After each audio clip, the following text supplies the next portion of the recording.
And as you can hear, I hope, on the radio, Glory, Glory, Tottenham Hotspur is ringing around here at the Tottenham Hotspur Stadium. The Spurs haven't won on the road since January. They've gone 7 winless in that run.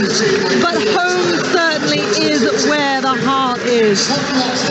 Harry Kane is leading out the team on the turf where they've won 6 of their last here at White Hart Lane. A place which, in contrast to the atmosphere right now, has not been the happiest for Spurs fans this season. They have used this arena to voice their discontent at the team, at the manager, and most certainly at the hierarchy, who have so much to put right at this club. And we are expecting them to be in full voice today as they look to do the business and at least try to secure European football for next season. Well, Brentford have lined up alongside Spurs, alongside that Premier League hoarding right now. They have secured that top 10 finish already for the first time in their history in the Premier League. And they put up some resistance last time out. 2-2 it finished at the G-Tech on Boxing Day, straight after that World Cup winter break. We were there with game day. What can they do here? How much resistance can they put up here in a game that is crucial for Tottenham Hotspur to win? Okay, the players are starting to shake hands, which means it's almost time for kickoff. And I'm going to hand you over to our commentary team for this one, the former Nottingham Forest, Man City and England defender Stuart Pearce. But first, Talksport's chief football commentator, Sam Matterface. Thanks, Reshmin. Afternoon, everyone. Tottenham Hotspur Stadium bathing in early summer sunshine, the light blue sky above our head. And there's a little bit of shade doing the rounds. Tottenham Hotspur hope there's a change in the mood, let alone the change in the weather. Now, I don't know if you remember when Nick Clegg was the most popular politician in the UK after those election debates, when Chelsea was so good they won the double. You remember the excitement of Kate and William getting engaged, or when Robbie rejoined Take That, or Stevie Wonder headlined Glastonbury. Don't roll your eyes. It has been a long time since Spurs were denied a place in Europe, but lose to Brentford today and the Bees would go within a point of Ryan Mason's charges going into the final day. And that threat is real. Tottenham were in Champions League contention in February. Now they could end up failing to qualify for Europe for the first time in 13 years. Spursy or negligent? Irrelevant today. Ryan Mason, their latest caretaker, just has to get them to win. Thomas Frank has got Brentford doing that more often than many expected. No wonder he's being eyed up by others. But if the Bees sting Spurs this lunchtime, they'll be dreaming of a European tour of their own. Tottenham in white shirts and blue shorts attacking the goal to our left in the first half.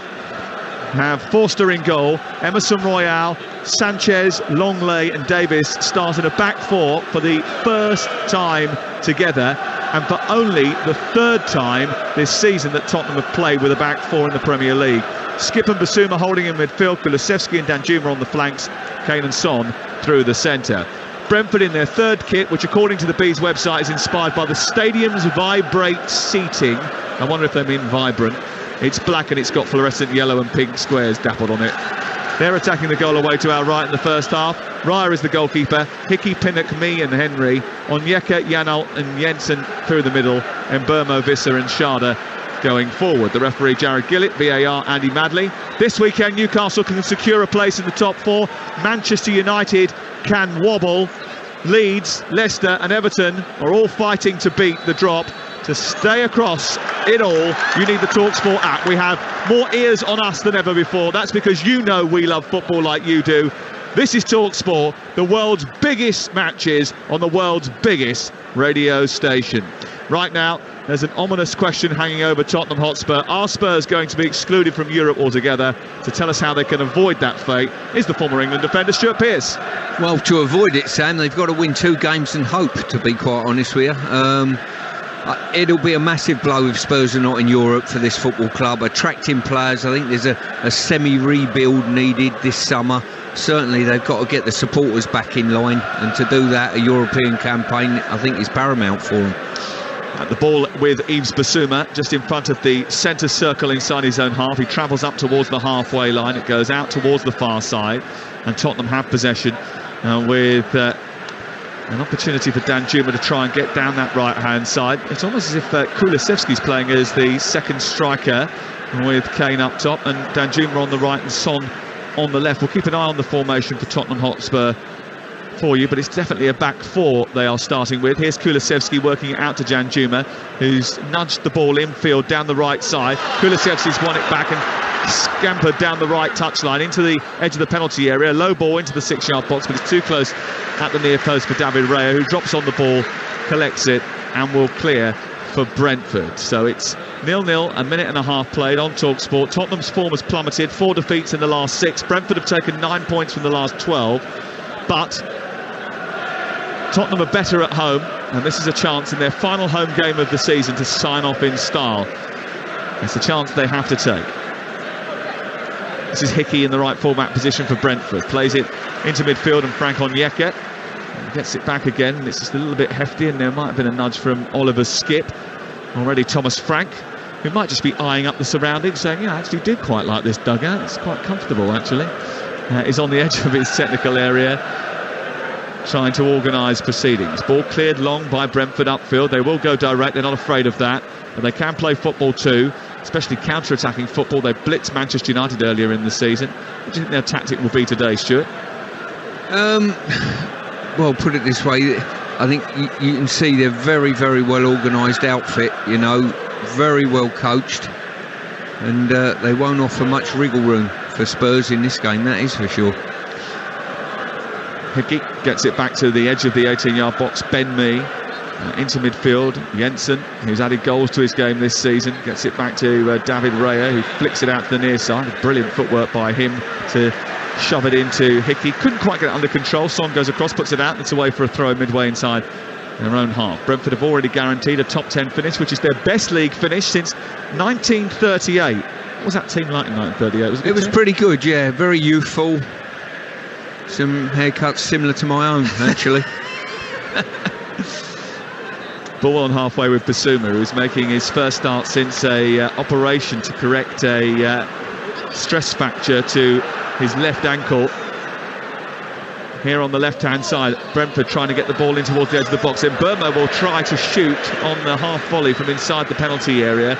Sort of popped up in front of him, and he had to adjust his body position after Onyeka burst into the box. It was a decent cross from the left-hand side, and in the end they didn't make the most of the opportunity, but that just showed a little bit of a warning sign to Spurs and their supporters. It certainly did. As I say, the impressive thing there, the amount of players Brentford got forward very quickly when there was a crossing opportunity. Forster kicks it long quickly down the middle of the pitch. It's headed by Pinnock straight into the path of Danjuma. Onto the left by Kulusevski to Kane, who travels into the left side of the penalty area.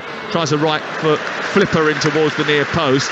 He did have 3 other options on the edge of the penalty area. Spurs getting men up alongside him. But he decided to go for glory, and it was an easy save down to his right by David Raya. I think what we're going to have today, looking at these early stages, Sam, is as we saw just then with a semi-counter attack from Spurs, 4 versus 4, and at the other end as well, a similar type of match-up for Brentford attacking Tottenham, and it's who can defend it better, potentially. Ball drifted into the box, it comes down towards Onyeka, who's inside the 6-yard area, but the offside flag is up anyway. It was a cross from the left from Sharda, and it was played towards the edge of the penalty area. And Onyeka was lurking with intent. And Burmo had nudged him the ball, and that was a real chance for Brentford once again. He was just narrowly offside, and actually you just wonder whether or not there was a player coming in just behind him, Johan Visser, and if he had been able to get on the ball, then there might have been real problems for Tottenham Hotspur. 5 minutes gone, 0-0 here. 5 minutes over on Talksport 2 in the playoff semi-final second leg between Stockport and Salford. Salford 1-0 up in that game on aggregate. And it's 0-0 right now over on Talksport 2 with Ian Dante. Just looking at the press there from Brentford, it was a free kick for offside, and the press so aggressive and so high, it's leaving a 4-on-4 behind them. So if I was Spurs, I'd go beyond the press quickly. They've done that, found Emerson Royal, moved the ball out towards the right-hand side. Danjuma travels to the edge of the box. It's blocked by Janelt in midfield. Jensen then squeezes it away. It runs loose to Skip, who quickly gets in ahead of Onyeka. They want a free kick here in the dead centre of the Brentford half, just a couple of paces back, about 6 or 7 paces back from the edge of the D, and it's in striking position this for Tottenham. 6 minutes gone. Yeah, it was Skip's just got there first, swept the ball out wide, trying to find Son, and then he was just caught later. A good backup, really. The pass was a little bit loose, went out of play, but they've got a backup of a central free kick that I would say Kane's all over this one. Well, I think we should get entertainment today. Tottenham's Premier League games have produced 124 goals this season, 65 for, 59 against. Only Arsenal's have produced more. And they don't ever play a 0-0 draw out, Tottenham Hotspur. Ball has been placed back on the grass, and it is 10 yards short of the penalty area. This may be a little bit closer than that, 9 yards short of the penalty area. David Raya standing on the left-hand side of his goal mouth, the wall just slightly to the right. There's a 4-man Brentford wall.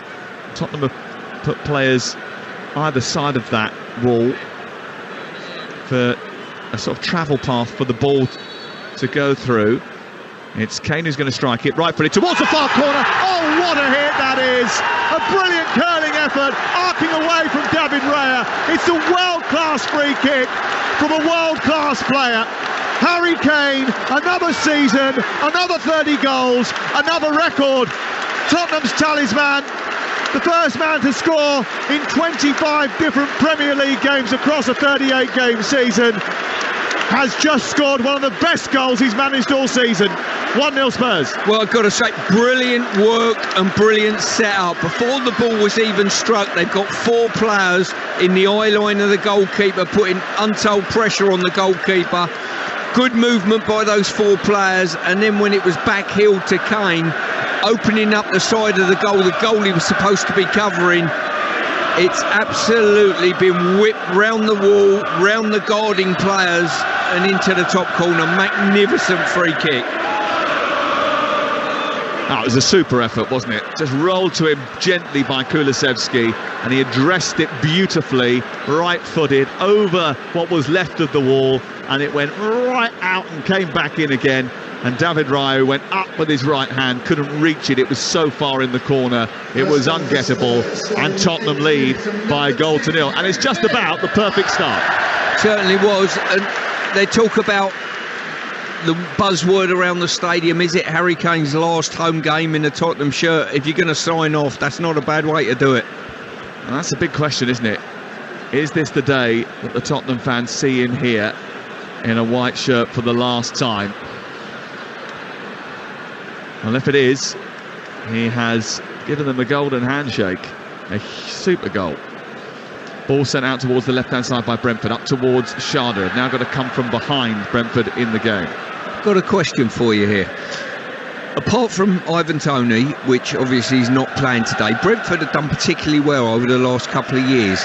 But you don't hear a lot of their players being associated with moves away, like you do Brighton and various other clubs that are, so you would say, overachieving, if you like. There's some parts of this team is their strength, isn't it? Rather than the actual, individual players. Because I don't hear any news about any player that might be leaving the club apart from Ivan Toney. Yeah. Here is Rico Henry left side with a cross into the box, which Ben Mee flicks on. It comes towards the back post, and Pinnock is back into the penalty area. Janelt tries to bring it down, then loses control of the ball, has to turn it into midfield, where Jensen recycles it, moves it out wide towards the left, and then Burmo. Rico Henry joining once again. He's got a brilliant delivery from that left-hand side, Rico Henry. Into Mbeumo, travels with the ball, tries to pop it off. Thought he was going to get a free kick, but the referee, Jared Gillett, says no, and it goes back to David Raya on the edge of his own penalty area. 1-0 to Tottenham Hotspur. You're listening to Talksport, and again Rico Henry's made a dart down that left-hand side. He did brilliantly to get a start on Emerson Royal, and then he comes across, collides with Rico Henry, goes to ground. It's going to be a free kick on the right edge of the penalty area. Spurs have dropped 15 points from winning position so far this season, and I suppose the encouragement will come from the fact that Brentford's only win in 15 games when conceding first was against Nottingham Forest at the end of April. So it's a good sign for Tottenham and their supporters that they've taken the lead here, and it means there's work to do for Thomas Frank. It certainly is. It's changed the dynamic of this game straight away. It was a pretty open start by both teams, to be quite honest with you, but listen, if you've got the man of the quality of Kane who's just supplied a great pass. And he's supplied it to Son, who's trying to get down the left-hand side. Hickey's got back at him, he's shot towards goal anyway, and it's saved by David Raya down to his left-hand side. Good hands to nudge it out towards this near side. It was a brilliant pass by Kane down the left channel, and Son was in, running furiously towards the edge of the penalty area, and actually he managed to get a shot away from a difficult situation because Aaron Hickey had scampered back into position really well, the young Scotsman, because Son had a good 6-yard head start on him, and he just forced him to go towards the near side of the goal, and that allowed David Raya to get something on it and save it well. Yeah, his first touch was just slightly under his feet, and that enabled Hickey to get back, and you're damned if you do. Hickey was looking to get forward, his team were in possession of the ball, he stepped forward, and on the turnover, you know Kane's going to put Son in right behind the back line. Well, Brentford need to win in order to be in contention for European qualification. They've never qualified for a UEFA competition before. Their only European experience came in the 1992-1993 Anglo-Italian Cup. Remember that one? Listen, if I can remember 1938 that you mentioned earlier, I can certainly remember 1992, my friend. Did you play in the Anglo-Italian Cup? I think I did. Was it? Yeah. Was it not below you? No. Oh, no, you would. No. Yeah, okay. At Forest, we entered everything, even if we weren't qualified for it. We just entered. I remember you were in the ZDS, weren't you, or something like that at one stage? Yes, won that. Yeah. Yeah, I'll pop the medal in next time if you want to see it. Sharda down the left-hand side into the corner of the penalty area. He plays it through the face of the 6-yard box, and Ben Davies actually almost put that into his own net, stretching out a right foot. Steered it, I think, onto the post, did he, or it went straight behind. But either way, it was a dangerous dangle of a right leg from Ben Davies after Sharda, after a long direct ball over the top, had got down the left-hand side into the penalty area, past Davinson Sanchez, managed to square it, and it came off the toe of Fraser Forster to stop it from going in the goal, and it's out for a corner. Yeah, Sharda done brilliantly well there, cutting in behind the back line. It's not Sharda. She hasn't released the record for a while, mate. You drummed that into me. It's Son running through the middle of the pitch. Now there's only one smooth operator around here. It's skipped towards the left-hand side into Ben Davies. Harry Kane back to halfway, and it's on to Clement Longley. And then Tottenham keep hold of the ball and make sure that they keep Brentford at arm's length. They work it out towards the right-hand side via skip towards Danjuma, but Emerson Royale gets it back again. He travels into the right channel. He's in opposition territory here. 14 minutes in, Tottenham leading by a Harry Kane goal to 0.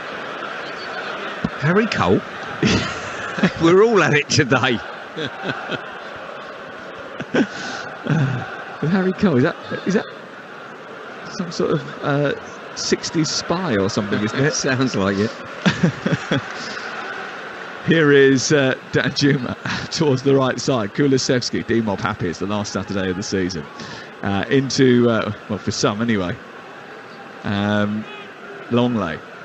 Back in field it goes. Collected by Basuma. Basuma out to the right-hand side, looking for Kulusevski, who just tinkers the ball up towards the edge of the penalty area. Left-footed shot, which is blocked by Janelt, away by Jensen up towards halfway, and then it's turned over once more. Here's Emerson Royale again in the sunshine of the Tottenham Hotspur Stadium.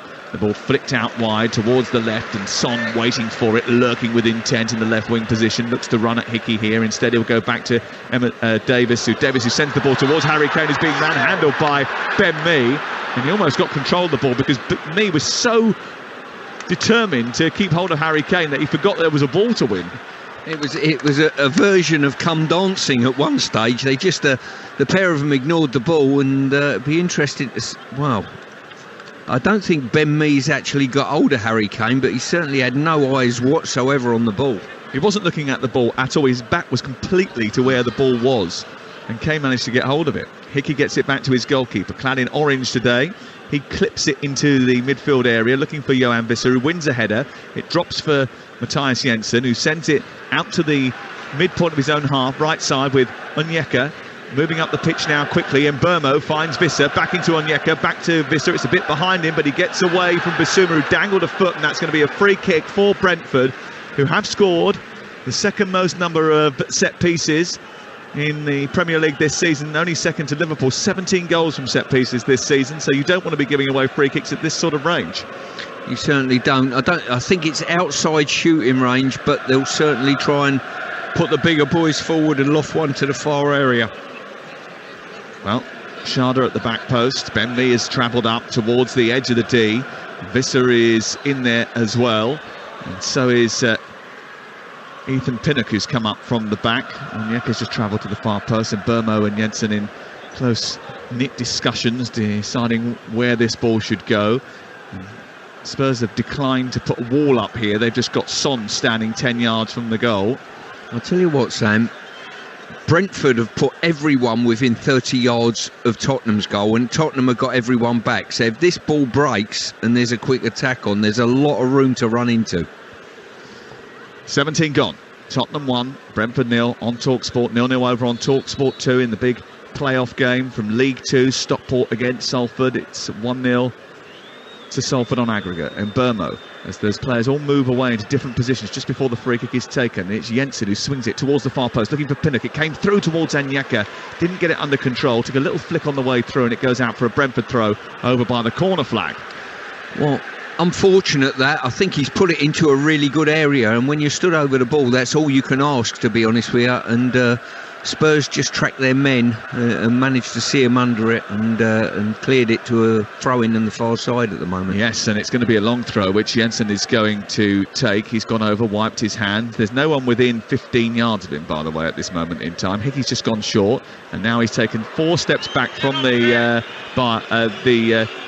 sideline over on the far side, the touchline. He's gone down the hill of the perimeter of the pitch. He's thrown the ball in, flicked on by Mee towards Visser, who stuck out a big foot to try and get on the end of it. Forster got it, released the ball quickly, and that space that Stuart was talking about was there for Kulusevski to run into, but Rico Henry is so speedy, he got back and tidied up for Brentford. Well, it's only Rico Henry, probably similar to sort of Cole Walker at Manchester City, the last man standing as such. They're very aggressive with throwing men forward at set plays, Brentford. It is a must-win game for them, as it is for Tottenham Hotspur, as we go into the final few weeks of the season. And live games throughout the course of the day, including that match involving Aston Villa and Liverpool Anfield from 2 o'clock this afternoon. Adrian Durham will be there for that one. And then over on Talksport 2, we've got Manchester United's trip to Bournemouth, which is going to be important. Lucas Moura is just getting a standing ovation from the Tottenham fans, remembering that night in Amsterdam. It's his last appearance here before he moves on to pastures new today. He's leaving at the end of the season. Referees allow play on despite a foul on Skip. Kane keeps the ball moving, moves it out towards Royale, and then on to Janjumu, who runs up to the edge of the penalty area. He gets bamboozled by his own feet, loses control of the ball, then has to scurry back to try and win it. Pivots and turns and tries to get away from Rico Henry. Again, he just tries to be a little bit over elaborate. They didn't fall for that, the Brentford players, and they bring the ball away brilliantly. And there was a brilliant challenge from Skip, actually, who's gone a little bit heftily in on Onyeka. And I think the Tottenham fans feel as if that's a little bit harsh from Jarrod Gillett to give a free kick in that particular zone. And if the pass actually had been better from the Brentford midfield there, they would have been away. Certainly was. Skip's gone in, he's won the ball, and I think his follow-through was just knee-on-knee potentially clashed. And I think the referees picked up probably the reaction of the player, Onyeka. I don't think that he's certainly not play-acting. He's been caught in some way, shape or form, but for me, a fair challenge by 2 players. Yeah, I don't think it was a foul. No. Tottenham 1, Brentford 0. Talksport, 20 minutes gone. And there are some significant games elsewhere up and down the country today. Lots of football taking place, obviously, bearing in mind that we're getting towards the back end of the season. Hearts 0, Aberdeen 0 is the latest scoreline in the Scottish Premiership. Both those two teams are looking for third place. If Celtic win the Cup, there's serious cash up for grabs in the Europa League group stages. Hearts can move within 2 points of Aberdeen should they win, but Aberdeen have been on a terrific run until the last couple of weeks. Stockport County 0, Salford City 0, and we will try and keep you updated with the game between Nottingham Forest women and Watford women. That kicks off at 1 o'clock this afternoon. It's a National League playoff for a place in the Championship taking place at Stadium MK today. This is Talksport, more matches than anyone else, and we thank you for listening to us as often as you have done. 21 gone, Tottenham 1, Brentford 0. I think when I mentioned to you earlier about potential players moving away from Brentford or courting other clubs, really like Rico Henry. He's a good player. He's played particularly well over the last few years for these. Bearing in mind the dearth of left backs in the country, are you slightly surprised that he hasn't had more of a link to the England squad? Potentially, yes. When you consider, I think Mitchell at Palace had a call up, didn't he? Yeah. So, I've certainly done well enough to have a look at from Gareth's point of view, I would suspect. He's a very aggressive fullback, isn't he? He plays very high up the pitch. There's a couple of rogue dark balloons come onto the playing surface. And Tottenham Hotspur have the ball deep inside their own half as we get underway again. And there's just a little bit of confusion there for Ben Davies to deal with. A mauve and yellow balloon got in his way as he tried to play the ball down the touchline for Ivan Perisic. Great assist there from the manager, by the way, Ryan Mason. The ball's gone out of place, flicked it up into Son's hands, and Son should have launched a throw-in in behind Brentford backline, but turned the opportunity down.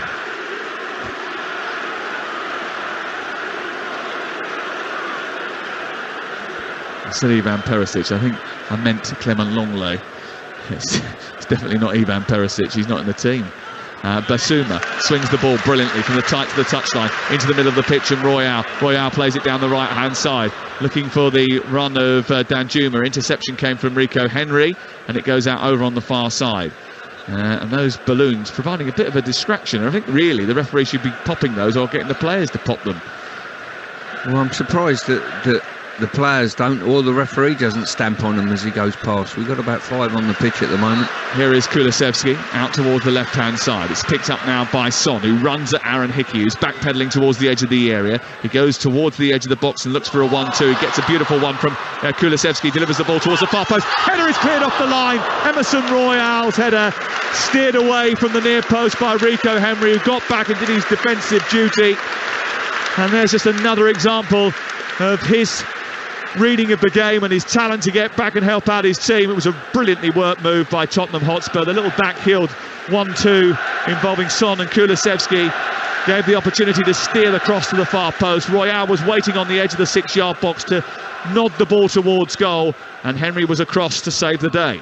I've got to say, some fantastic attacking play and defensive play there. Corner in towards the middle of the penalty area, headed by Davinson Sanchez, is narrowly wide of the left-hand upright as David Raya looks at it, and it goes out for a goal kick. It really was, wasn't it? Yeah, the cross by Son, he was literally right on the touchline. I didn't think he was going to get it at one stage, and he just stood one up to the far post. Fantastic header by the Royale coming in at the far post, and that man, Rico Henry, who we just spoke about, recovering behind his goalkeeper and just clearing off the line.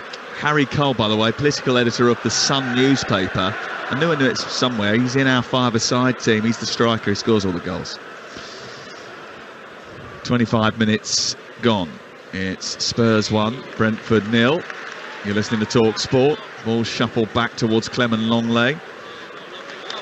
Clipped by Forster out to the far side, and then picked up now by Emerson Royale, who's scampering forward, invites a challenge from Kevin Schade. He just sort of slowed down there, Emerson Royale, and then went to accelerate and didn't have the tools to get beyond Schade, who then got in front of him.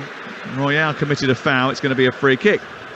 I'll tell you what, we've got a great game on our hands at the moment. These first 25 minutes or so have been absolutely brilliant. Both teams looking to break each other down, both playing some good football, and both almost playing as though they've got no nerves at all. And it's not one of those your typical end of season. You know, sometimes you turn up and you think, well, not much to play for potentially. They're both going for Europe, I understand that, but not Champions League or whatever. But it's been a real good open game. Talksport.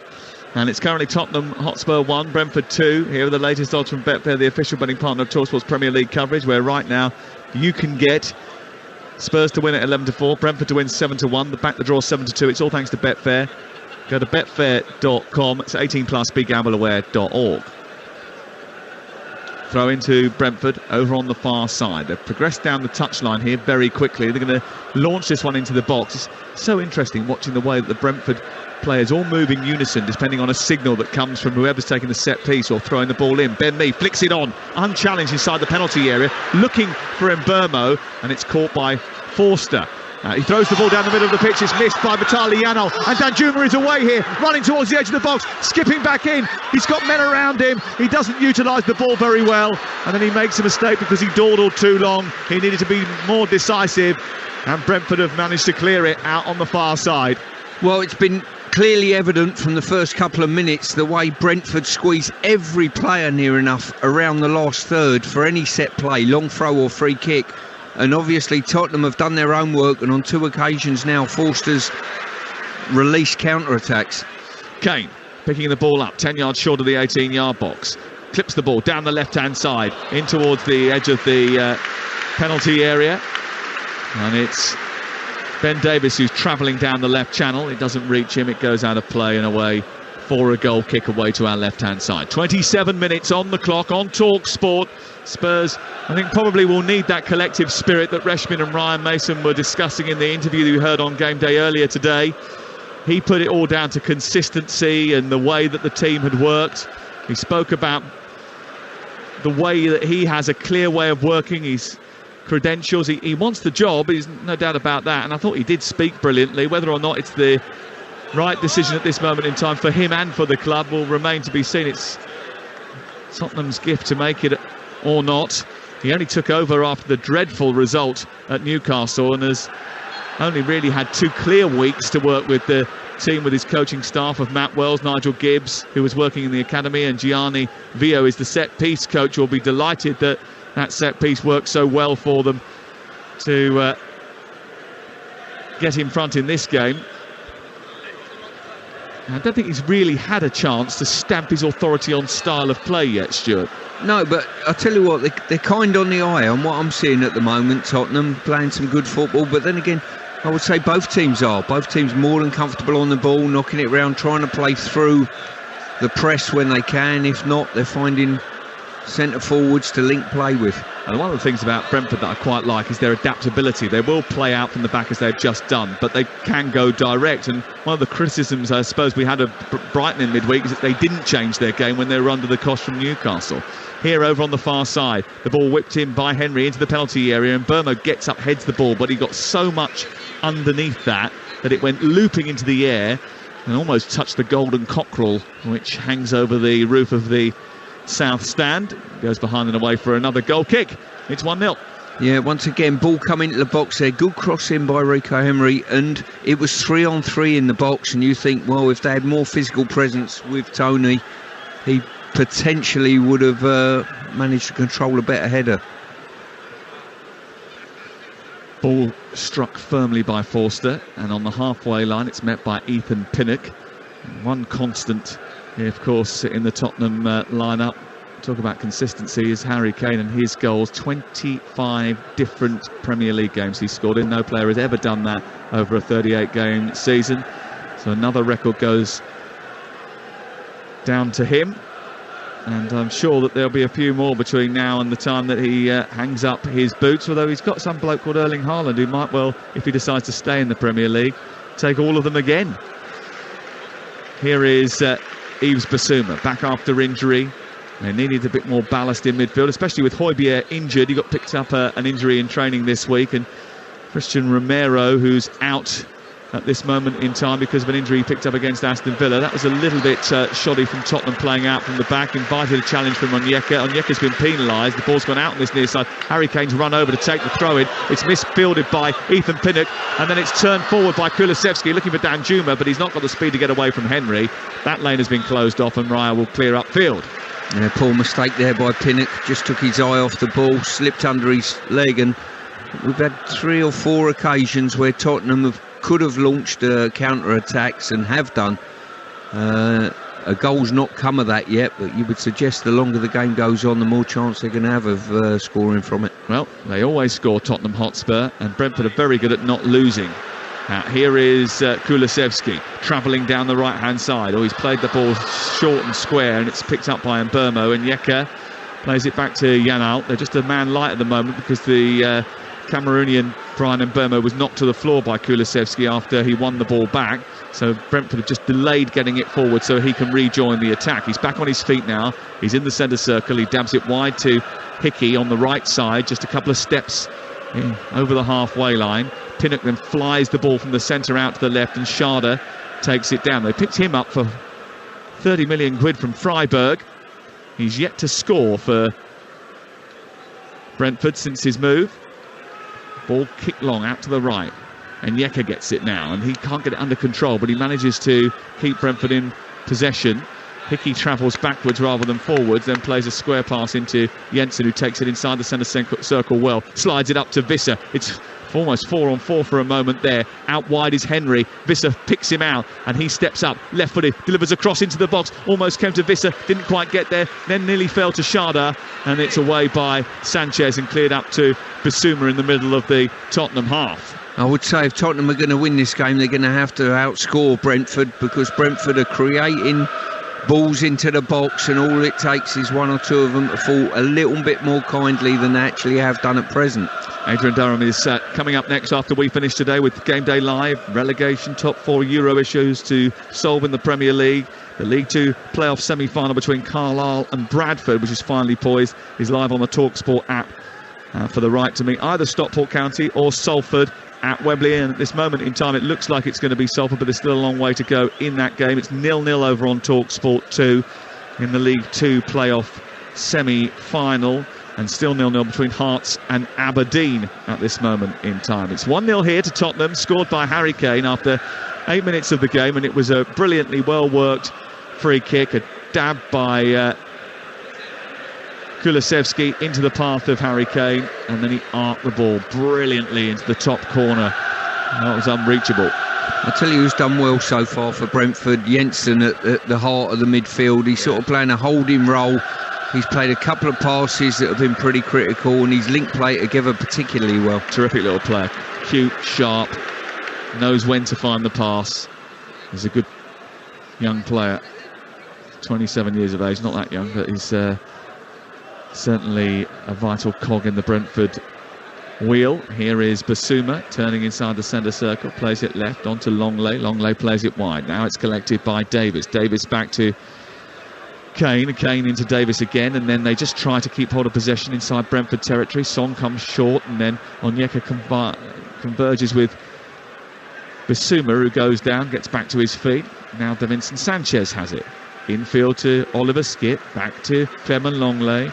Bissouma once more, right-footed, high into the air it goes. It's not kept in by Danjuma over on the far side. Almost went into the Brentford fans, that. And then there's quite a healthy contingent, not too far for them to travel today, although it's always a difficult place to get to, isn't it, Tottenham Hotspur Stadium? It's not the easiest to get to on public transport. If you come on the tube and you get off at Seven Sisters, there's a mile or so walk. It's a long walk. How did you get here today? Chimney sweep? I bought my bike today. Did you really? Bought it on the train from Manchester, and then cycled from Euston. Oh, wonderfully green. Well done. Well done to you, say I. Rico Henry down the left-hand side. Schade into Onyeka, who's got his back to goal edge of the box. Jensen tries to curl it towards the far post. He looked to try and caress that ball right-footed, side-footed towards the far corner, but it goes behind and out for a goal kick. Tottenham 1, Brentford 0 on Talksport with Now Sports. Don't forget, with Now Sports, you can stream all the Sky Sports action like Nottingham Forest versus Arsenal live today for $11.99 no contract. Search Now Sports. Once again, another really good setup. A lot of their better work's coming down the left-hand side, Brentford. Ball coming into the box, and they've got numbers in the box. Bit concerning now. Raya's down. I'm not sure what's happened to him. Yeah, he's just gone down. I think there might be a groin problem. Left-hand side, and they will be warming up Thomas Strakosha, who's only just come back from injury. He's been out for quite some time, the Albanian, and he's only just returned to the bench today. And the physio's just calling on extra help as they look to try and deal with the issue. They're not really doing too much to him. I wonder whether or not it's a significant problem. Yeah, as I say, I don't know. I don't know whether he's just allowing the reserve goalkeeper more time to warm up by delaying the diagnosis here. Yeah. Tell you who's done well, Sam, in the game. The referees let 3-4 things go at this moment in time, and quite often when referees keep stopping things for free kicks, he's not done that today. I think he's been very good. His name is Jared Gillett. He's Australian. He was in the A-League before coming over to work as a VAR specialist, because he's used the technology a lot more than many of the others. And we've got a significant delay here as Raya gets his treatment away to our left-hand side. I think he's divided opinion over the course of the season. But today, as you quite rightly say, 36 minutes in, it's all gone well so far. Tottenham 1, Brentford 0. Talksport with Car Finance 24/7 in your corner throughout your car buying journey. Search Car Finance 24/7 today. This is Talksport, and it's Saturday lunchtime, the penultimate Saturday of the Premier League season. Next Saturday we'll be at the Championship playoff final. I'll be at the Championship playoff final between Luton and Coventry. That is a wonderful, wonderful game, isn't it? Coventry, one of your former sides? One of my former teams, had tough times over financially, moves the stadium. Luton as well, done brilliantly. Mick Harford being there, Rob Edwards. So I think whichever team get in, it's an absolute fairy tale story for either side. They've done brilliantly, both. And we'll have the final day of the Premier League on the Sunday as we get back underway, and David Raya is going to continue here. And then the Premier League rests for a couple of months, and we've got League One playoff final on the Monday, the bank holiday Monday, and then it's all about Europe, isn't it? We have got the Champions League, the Europa League and the Conference League finals all on Talksport. I know that Jim, are you going to Istanbul with Jim and yes. Adrian? Yeah, that's the plan. Dean Ashton and I are going to Prague with West Ham United a couple of days before that. Could you take my heart with you? My heart will be there, obviously, with David and the boys. We'll send him all your very best. So we're looking forward to that. West Ham United against Fiorentina.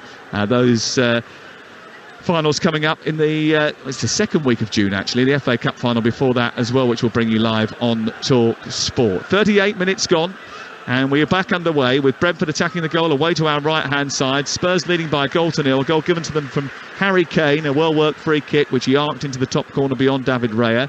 The goalkeeper still looking a little bit uncomfortable and keeps glancing over towards the bench. I wonder whether or not they'll just see if they can get to half-time with him. Sorry, Sam. Just looking how Brentford swamp areas, you know, with goal kicks, they're not afraid to push all 6 players on, and centre halves as well, throwing in the corner flag to our right hand side here. They've literally committed 7 players to go and press right in, pulling players from the other side of the pitch. They really go after you and after the ball. And that's because they've got a high confidence of winning it back. But if they don't win it back and the ball goes over the top of that, do they find themselves a little bit vulnerable? As we've seen already in this game on 3 or 4 occasions, that is the trade-off. You've got to commit to it.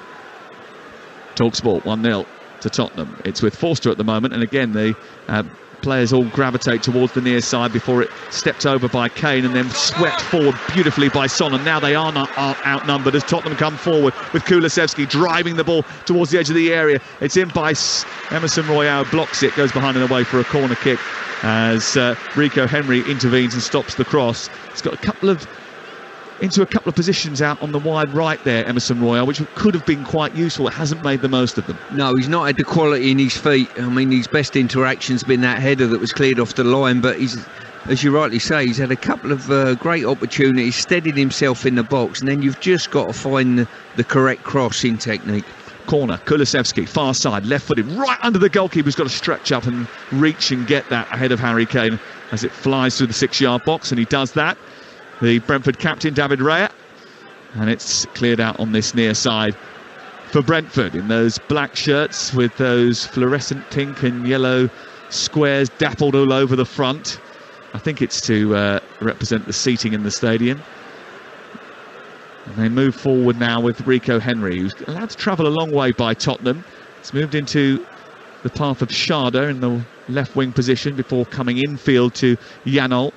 No high press from Tottenham Hotspur as Janelt switches it to the right. Hickey looks up, plays it into the path of Mbeumo, who's tight to the touchline near side, midway inside opposition territory, goes back to halfway, and Hickey, and rather conservative this time with the ball.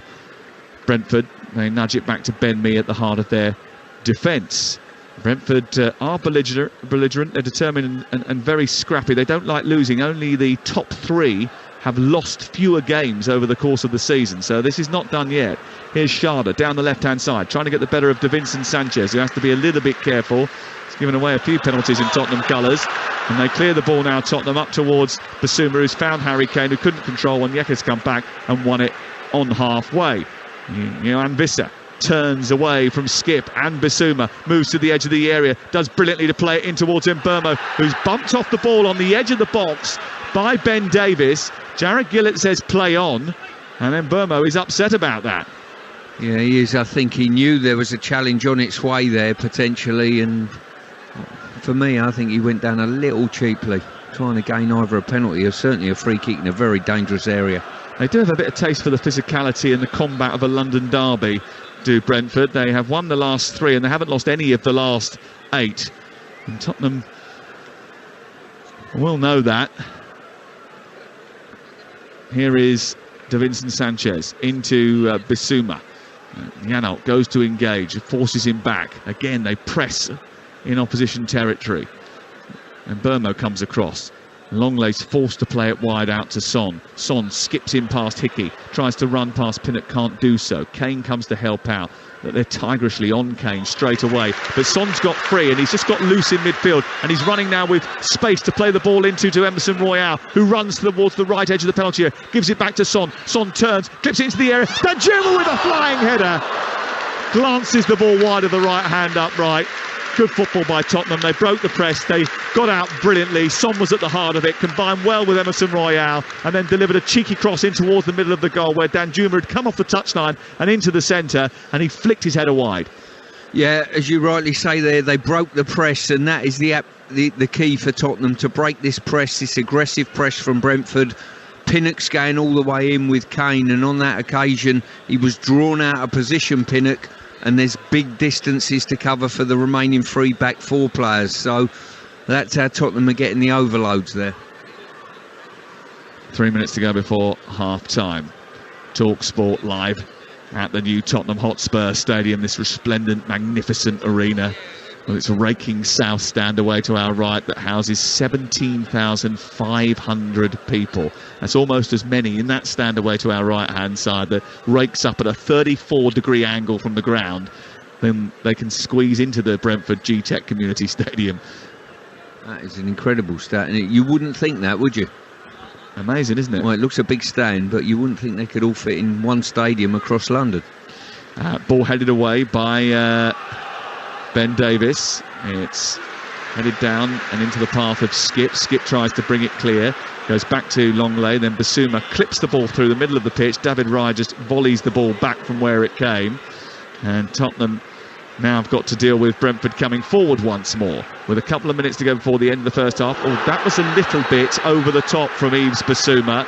He went diving in and he left the ground, and he challenged Johan Visser, and he is going to be subject to attention here from Jared Gillett. Yeah, I think he'll cop for a yellow on this one. Well, I'm not sure his feet were up. I'm not sure his studs were up, but he was off the ground. He left the ground and dived in. He jumped in. Yeah, it's a yellow for me. I'm not sure you can change the course of the game and give a red for that, personally. Thing is they sort of changed their mind on these challenges now, and there was a time that if you left the floor and went in like that, you were deemed out of control of your body, because he's jumped up, left the ground, and he's gone straight in. Howard Webb is actually here and he's watching from on high. Yeah. Would he think yellow card or red there, do you think? I'm not sure. I think he'll probably back the referee on site and turn around and say it's a yellow, and you can see why it was a yellow, but yeah, it's a difficult one. I wouldn't have given red for that, to be honest with you. If you get the opportunity to go back and listen to what Howard Webb told Jim White and Simon Jordan this week on the show between 10 and 1 on Tuesday, then download our app and go back to it and listen to it, because it was fascinating. About 10:30 to 11:15. It was a brilliant chat. Here is Jensen. clipping the ball forward down the right side, looking to try and get hold of Pinnock. Pinnock heads the ball across the face of goal, but it's tidied up by Clement Longley. There's going to be 4 minutes of added time. Mistake by Jensen, and now Kulusevski, who's breaking away, gets hold of the ball, but Rico Henry, of course, is back there to shackle him. He sends him infield. He has to go back towards the wide left. Ben Davies keeps it alive. Son onto Kulusevski. Visser is back, but Son's free. Down the left side, skips in right footed. Shoots the shot. Brilliant block by Ben Mee, who slides in and prevents a certain goal. Incredible recovery from Ben Mee, but great slow up play as well by Henry. He's got back. He's the only one with pace to deal with this counter-attack. And there's another counter-attack, this time at the other end, and Visser's steaming through the centre, and Burmo is looking for him, but the ball was not very good. It was almost like he got towards the left-hand side, thought he'd done enough, and swung his foot at the ball. Here at the other end, Tottenham coming forward. It's like a basketball match, and it's Son towards Kulusevski. It's a bit behind Danjuma, and then it's cut out again by Henry getting back there, combining with Mee, and it's cleared away to the halfway line. Yeah, Son's not read the situation at all there. He's made a brilliant run. He's got the ball. He lifts his head. He's got Pinnock in front of him, who his strength isn't twisting and turning, and he let him off the hook by passing the ball. Sharda's just run down a cul-de-sac and played it against a white shirt rather than a black one, looking for a black one. And it's cleared away by Tottenham Hotspur to the halfway line. We're in that the second of 4 minutes of added time at the end of the first half, and it's 1-0 to Tottenham Hotspur. But they could have had more goals in this first half. They've had one cleared off the line, a header cleared off the line, and a header from Danjuma that just went narrowly wide, and that Son shot that was blocked by Ben Mee.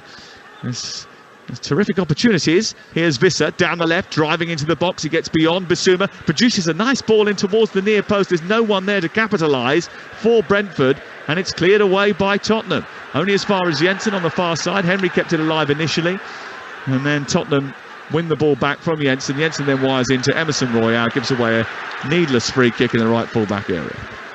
Yeah, there's not much in footballing terms between both teams, I don't think, but you just get that suggestion that Tottenham have got a little bit more cutting edge and certainly have been more threat on the counter-attack. The best effort that Brentford have had, I think, was the Jensen effort, where he got into the box and had the opportunity to caress the ball into the far corner, but he put too much on it and it went over the top of the crossbar. And it remains 1-0 going into half-time. That's a slender lead. And you know for a fact that Brentford will offer something in the second half. They've managed to put together fight backs, if not to win games, but to draw games before. Remember that topsy-turvy game down at Brighton when they drew 3-3? They were battered in that game and still drew 3-3. Here's Son inside the area. Ball played in by Davis. Helped on into the middle of the pitch for Bissouma, who's about 10 yards outside the Brentford penalty area. He turns and gives it back to Davinson Sanchez, and they do look to have a little bit more about them, Tottenham Hotspur. They seem to be having a bit more fun, if that makes any sense. They're playing with not necessarily a freedom's probably not right, but they're playing with a bit more of a swagger. Here is Kulusevski running up towards the edge of the penalty area, a right-footed shot which takes a block on the edge of the box from Mee, and then Kane tries to get it back centrally but gives it to Sharda, and then David Raya will clear. Oh, he slipped as he went to clear, and it comes out towards this near side and goes straight out of play. Yeah, you're right in what you say. I think Spurs are playing quite relaxed. Oh, mistake by Pinnock. Kulusevski into the near post, pushed behind by David Raya, and it's another Ethan Pinnock mistake which allowed Tottenham to get a shot on target when really there shouldn't have been one forthcoming. No, as I say, Pinnock looking a little bit static there on that occasion. He's let one roll under his left foot as well earlier, and that's probably why I sort of criticised Son earlier when he had Pinnock in the box. That's when you've got to rock and roll him, twist him and turn him and get him moving around. Talksport, here's the corner near side to be taken by Son, right-footed, arcs it right underneath the goalkeeper, who will just take a step to his right and claim it. And then that is the end of the first half. An entertaining first half from Tottenham Hotspur's point of view. They've had several good chances to add to the goal that was scored by Harry Kane early in the first half.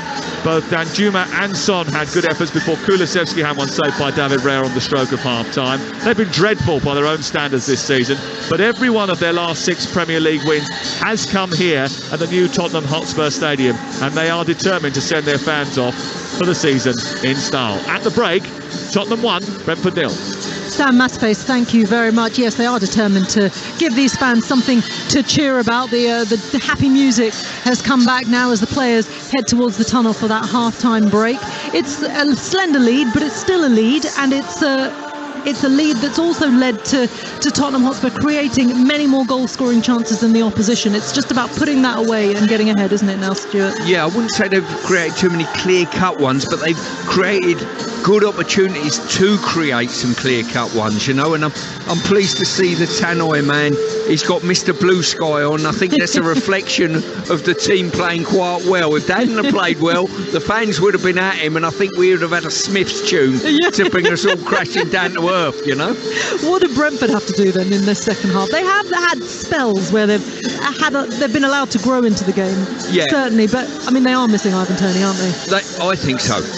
When that ball's come in the box, they've created more entries down that left-hand side, balls into the box from the left-hand side, and they've not had a clear finish, or they've not even suggested to us, they're going to set a pass off to get a shot at goal. Entries have been good, no problems there, but they look as though they're lacking a real goal scorer, let's say. Exactly, and they certainly are, and they will for the next 8 months as well. Here, though, in the here and now, it is at half-time. Tottenham Hotspur 1, Brentford 0 in this London derby in your 12:30 kickoff, live and exclusive on Talksport. Second half is coming up after this. Game day exclusive on Talksport with Now Sports. Stream all the Sky Sports action like Nottingham Forest versus Arsenal live today for $11.99. No contract. Search Now Sports. 18+. Stream via internet. Terms apply. For all the top Premier League analysis, listen to The Game, the Premier Football podcast from The Times. Every Monday and Thursday, join Hugh Woosencroft and a host of big-name guests for in-depth reaction and opinion on the latest action and the biggest issues in the world of football. It's a massive goal! Hear previews of all the upcoming matches and provocative and compelling opinions from some of the finest football writers from The Times and The Sunday Times. Lovely bit of football! Listen to The Game on the free Times Radio app or wherever you find your podcasts. We've got it at Selco. Selco, it's where the trade goes. At Selco Builders Warehouse, we've got real deals on a wide range of building products. In May, we've got 110mm single socket 3-metre underground pipe for only £12.99 ex VAT. And with free delivery, that's a real deal. Find more real deals online at selcobw.com. We've got it at Selco. Selco, it's where the trade goes. That charged at 20%. Free delivery within local delivery areas. This football season, get a hand from Betfair's popular Bet Builder and easily add our fan favourite football selections to your bet slip in just one tap. And you can get a £5 free bet when you place a £5 Bet Builder on Man City versus Chelsea. How handy is that? Betfair. Opt-in required. Max £5 free bet builder valid 72 hours. Minimum combined odds. Terms and conditions apply. 18+. BeGambleAware.org. And he's barrelled it straight through the midfield into the Village Hotel Pub and Grill fan zone, the home of big screen live football. A long volley over the stadium seats by the giant screens into the left-hand corner of the bar, past a winning lineup of ice-cold beers and a magnificent menu of mouth-watering footy food. Result! Enjoy the perfect big match experience with food, drink and live football at a Village Hotel Pub and Grill fan zone at 33 UK locations. Find your nearest venue and win monthly prizes, including match tickets at villagehotels.com/fanzone. Get in! Conditions apply. 18+. Always drink responsibly. We all fantasize about our perfect home. Sipping a morning coffee out on the terrace. Good morning, Mr. Squirrel. Morning. The kids building a treehouse in the garden. I'm living my perfect childhood. But come on, this isn't real. Listen, if you're serious about making your fantasy a reality, find out what your home is worth instantly with a free online valuation estimate.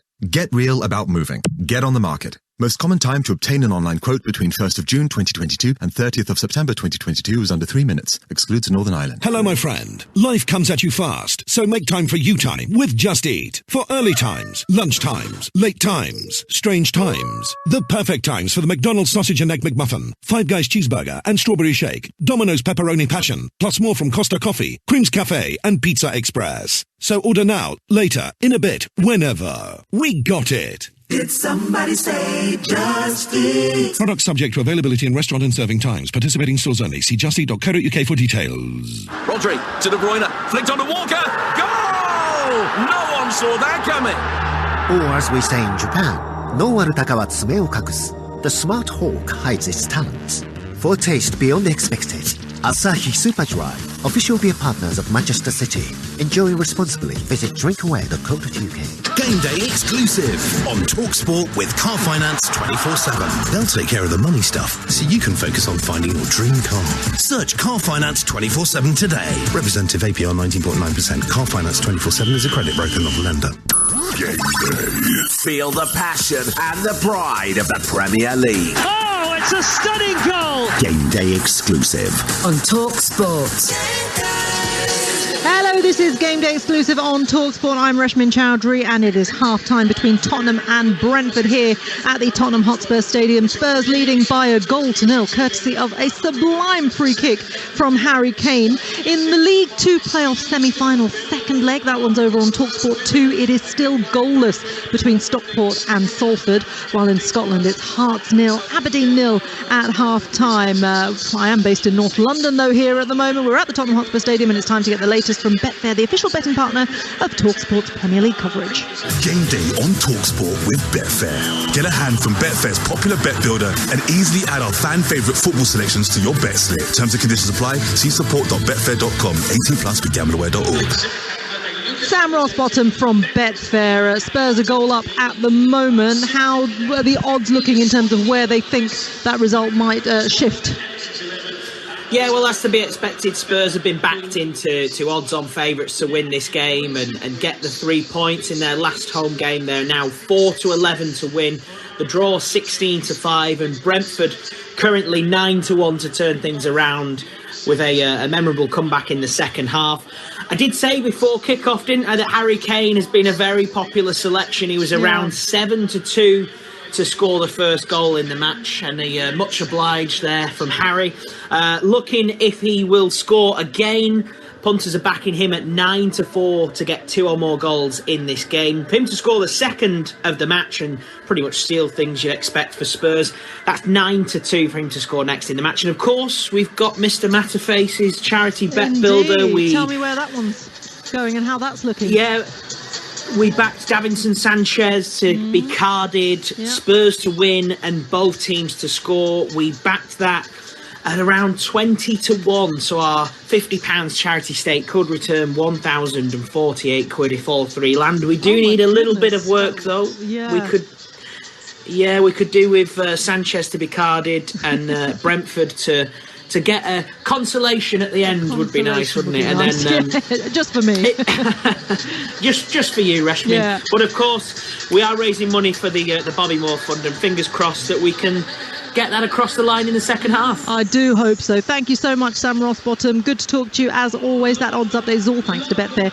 Returns accurate as of 10 minutes ago. For verification, see betfair.com. Over 18s only, conditions apply. But do go to begambleaware.org. Game day on Talksport with Betfair. Get a hand from Betfair's popular bet builder and easily add our fan favourite football selections to your bet slip. Terms and conditions apply. See support.betfair.com. 18+ begambleaware.org. Now, over on Talksport 2, we have exclusive coverage of Bournemouth against Manchester United at 3 p.m. United, of course, looking to secure top 4 this season. That would be fantastic for them, wouldn't it? They're up against Bournemouth at the Vitality, though.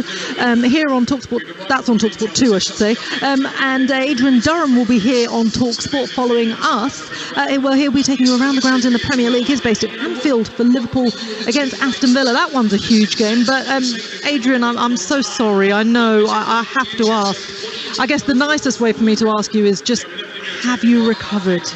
When you say you have to ask, you don't. I don't, but I did turn around to my producer, Deck, and I said, I do have to ask, don't I? And he said yes.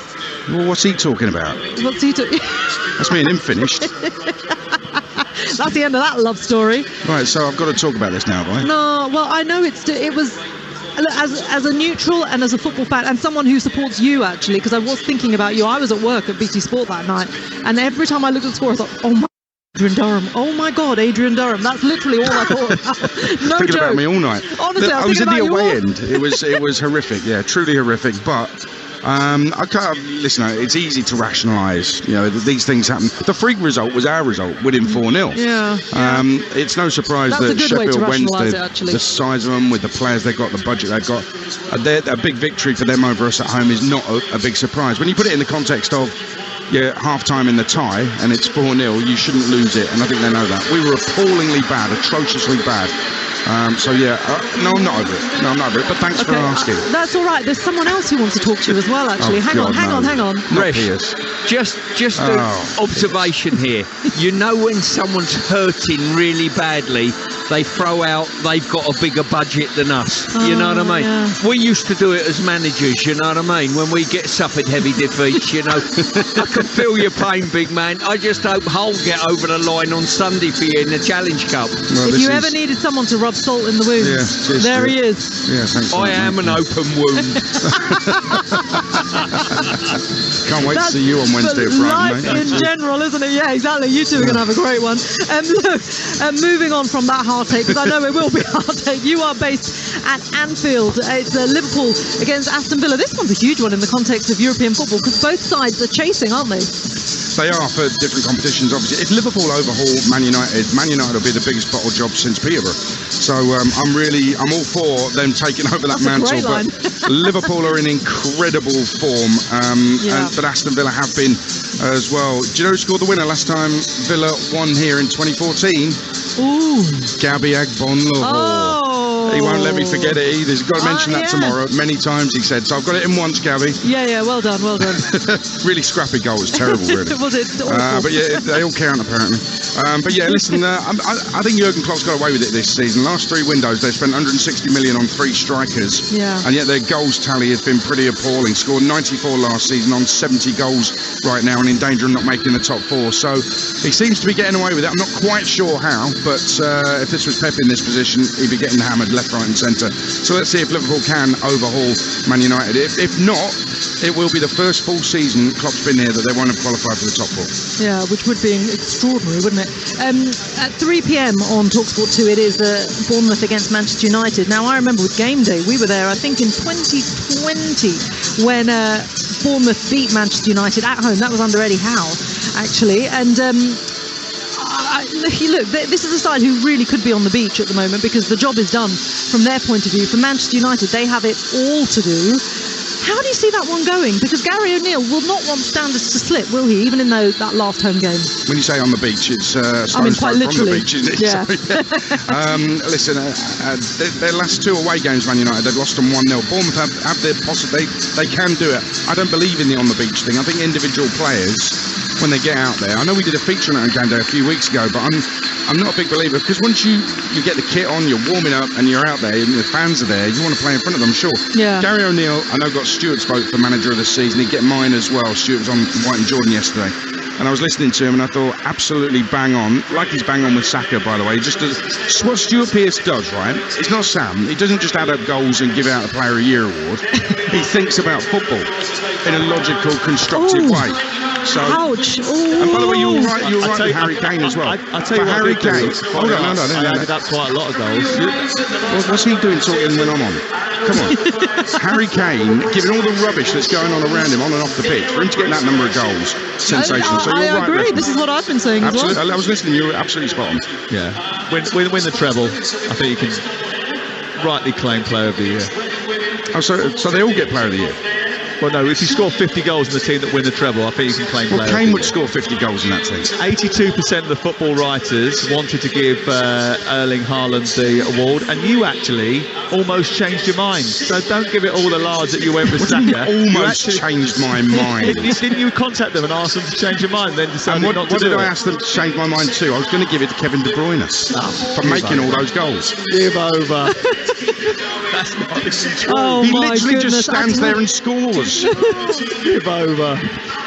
Oh my goodness. Well, look, I agree with you on the Harry Kane point, Adrian. Thank you so much for joining us. As always, we'll hear from you later on. I just have to point out, actually, during that halftime break, Spurs' under-18 Premier League Cup champions were celebrated on the pitch with Spurs TV. They had the photographer on the pitch taking photographs. They paraded the trophy around as well. Of course, when you bring it back to the current crop in the senior team, of course, no trophies for a very, very long time. That has been espoused, and everyone has talked about that many, many times, many, many years as well, and how these Spurs fans need something, at least a victory, to cap off the season, if not a trophy, another season trophyless for Tottenham Hotspur. They are out on the pitch now for the second half as they host Brentford, leading by 1-0 so far. I hand you back to our commentary team, Stuart Pearce, but first Sam Matterface. You know what we should have said to Durham there, Stuart?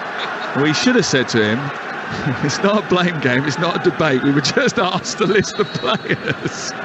To be fair to him, I still call him Adrian, actually. I know you call him Durham these days. I do actually call him Adrian, yes I do. Or Aid. Oh dear, do you know what? He showed great sport to come on the sports bar the other night after standing in the away end at Hillsborough and watching his team lose unbelievably on penalties, 5-3 on penalties after coming back from 4-0 down Sheffield Wednesday in that fabulously dizzying League One playoff semi-final. This is Talksport. We're in the Tottenham Hotspur Stadium, and we've just got underway at the start of the second half here on Talksport, with Tottenham attacking the goal away to our right, white shirts and navy shorts, white socks, and Brentford shooting from right to left in black shirts with fluorescent pink and yellow squares on the front of their jerseys. Son has it far side the left. I'll run through the 2-11s for you in just a second. No changes at half-time, which means that David Raya is still part of the group away to our right-hand side after picking up what looked like a bit of a groin injury in that first half. It'd be interesting to see. Oh, there has been a substitution now, I've said that. They've just confirmed that Damsgaard has come on for Onyeka in the middle of the park. They didn't put the big board up prior to the start of the restart. He is there in the centre. I can see him now, Damsgaard. Here is Danjuma on this near side for Tottenham Hotspur. Plays it out wide towards the right-hand side. And it's tucked infield to Davinson Sanchez, who moves it forward. So Davinson Sanchez, part of a four-man back line for Tottenham. Royale, Sanchez, Longley and Davis, the back four. Kulusevski, Skip, Basuma and Danjuma, then Kane and Son. And then for Brentford now, it is Raya in goal, Hickey, Pinnock, me and Henry. Onyeka is off to replaced by Damsgaard, who actually started the last game. Janelt and Jensen make up the middle three, with Mbeumo, Visser and Schade up top. This is Talksport. Here's Visser trying to get in behind. You think that Brentford, bearing in mind they've come here and Tottenham are without a manager, without a sporting director, in terrible form, 1 win in 6, desperate to try and get into the top 6 and qualify for a Europa League place, and the subject of a bit of criticism from their own fans. Brentford really did enough to force the issue. Was it an opportunity to come here and be a little bit more creative? Because they haven't had a shot on target. Well, I'd probably start with Tottenham there. If someone said to me all of those criteria were on show today, I would say definitely not. I think the fans have been very good. They've been behind the team. The Tottenham have played some good football. They've been nice and relaxed, and they've got cutting edge, especially on the break, you know. So I would alleviate probably any criticism of Brentford. Where I would say Brentford have been short of is when they have put the ball in the box, and namely from the left-hand side, they've not been clinical enough to set up opportunities on Tottenham's goal. Tottenham shooting from left to right, have the ball with Arno Danjuma, who had a good glancing header chance in that first half, just strokes it back to Davinson Sanchez, and then a long ball forward by Longley, encourages Son to chase, and Hickey allowed that to bounce and then turned it back to David Raya, who clears from inside his own penalty area. Flicked on by Janelt, away by Sanchez, comes back to Janelt, who flicks it forward. There's space for Schade, who stretched for the ball, didn't reach it. It's going to go out of play down in the corner. And the idea was right from Brentford to get that ball quickly out to Schade. He hasn't had too much of an impact on the game down that left-hand side. As you said, he's had a couple of times he's got towards the edge of the box, and Rico Henry's been the one who's delivered it into the area. But he's still looking to find his feet in Brentford colours. It might be something that happens over the course of the last few weeks of this season and then the early part of next season for Kevin Schade.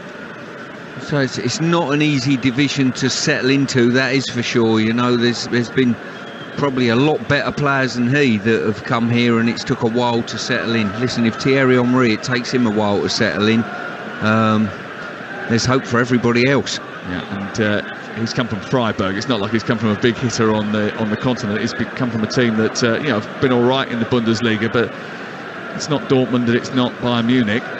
Here is Emerson Royal taking a throw in on halfway on the right side for Tottenham Hotspur, who are in the middle of a special day today, because Tottenham are hosting the first ever Premier League WSL doubleheader. This fixture at 12:30 precedes the fixture between Tottenham and Reading in the WSL 4:15.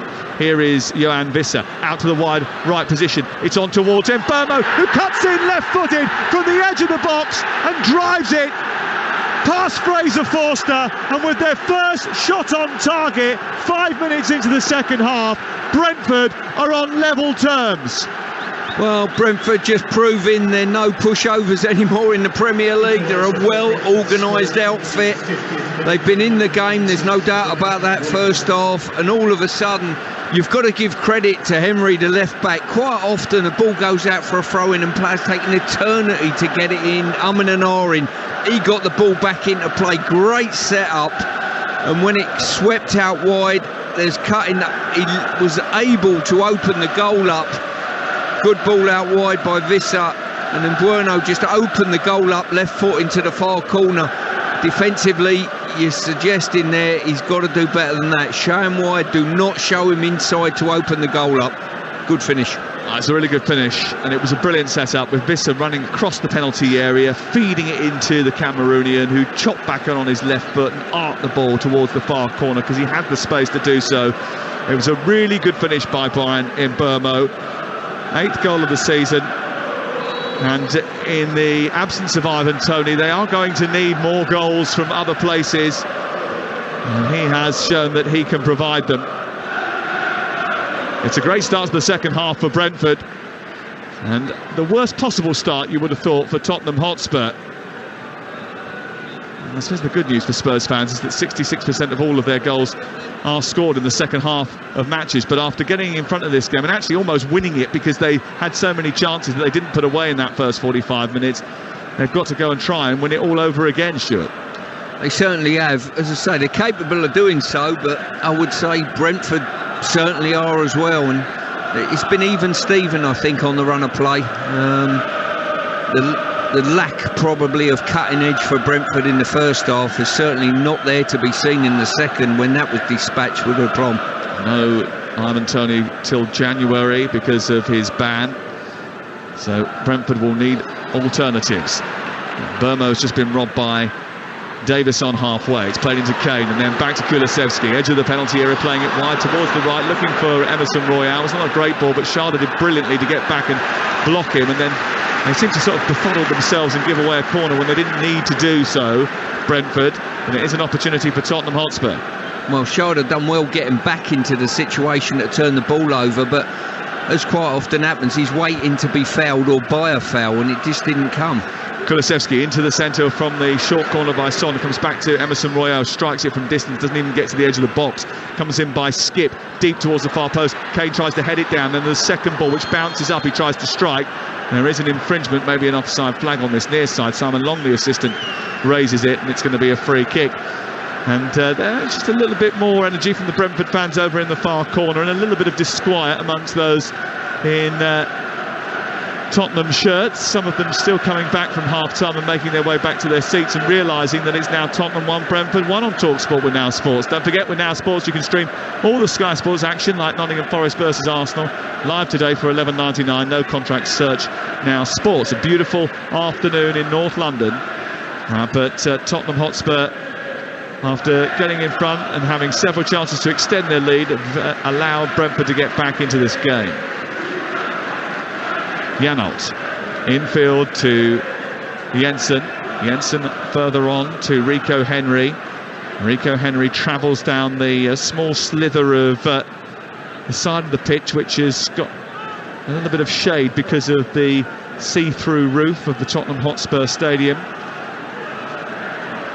Jensen's got it midway inside opposition territory, back to halfway. Just to the left of me is Jensen again. They've exchanged passes before Jensen drips the ball in towards the penalty area, headed away by Longley. Schade comes forward, goes on the outside, gets the better of Royale. Low cross into the near post, but it's into the side netting. It was too close to that near post from Kevin Schade, and it's away for a goal kick away to our left-hand side. But that's a little bit more aggressive from Brentford in the advanced areas. Yeah, it was good play by Schade. He's got a little turn of pace. He burst away from Royale, and as we saw Sun do in the first half, stood one up to the far post brilliantly. He didn't do that. He scalped it, and it's hit the side netting and gone behind. So the end product's got to be slightly better.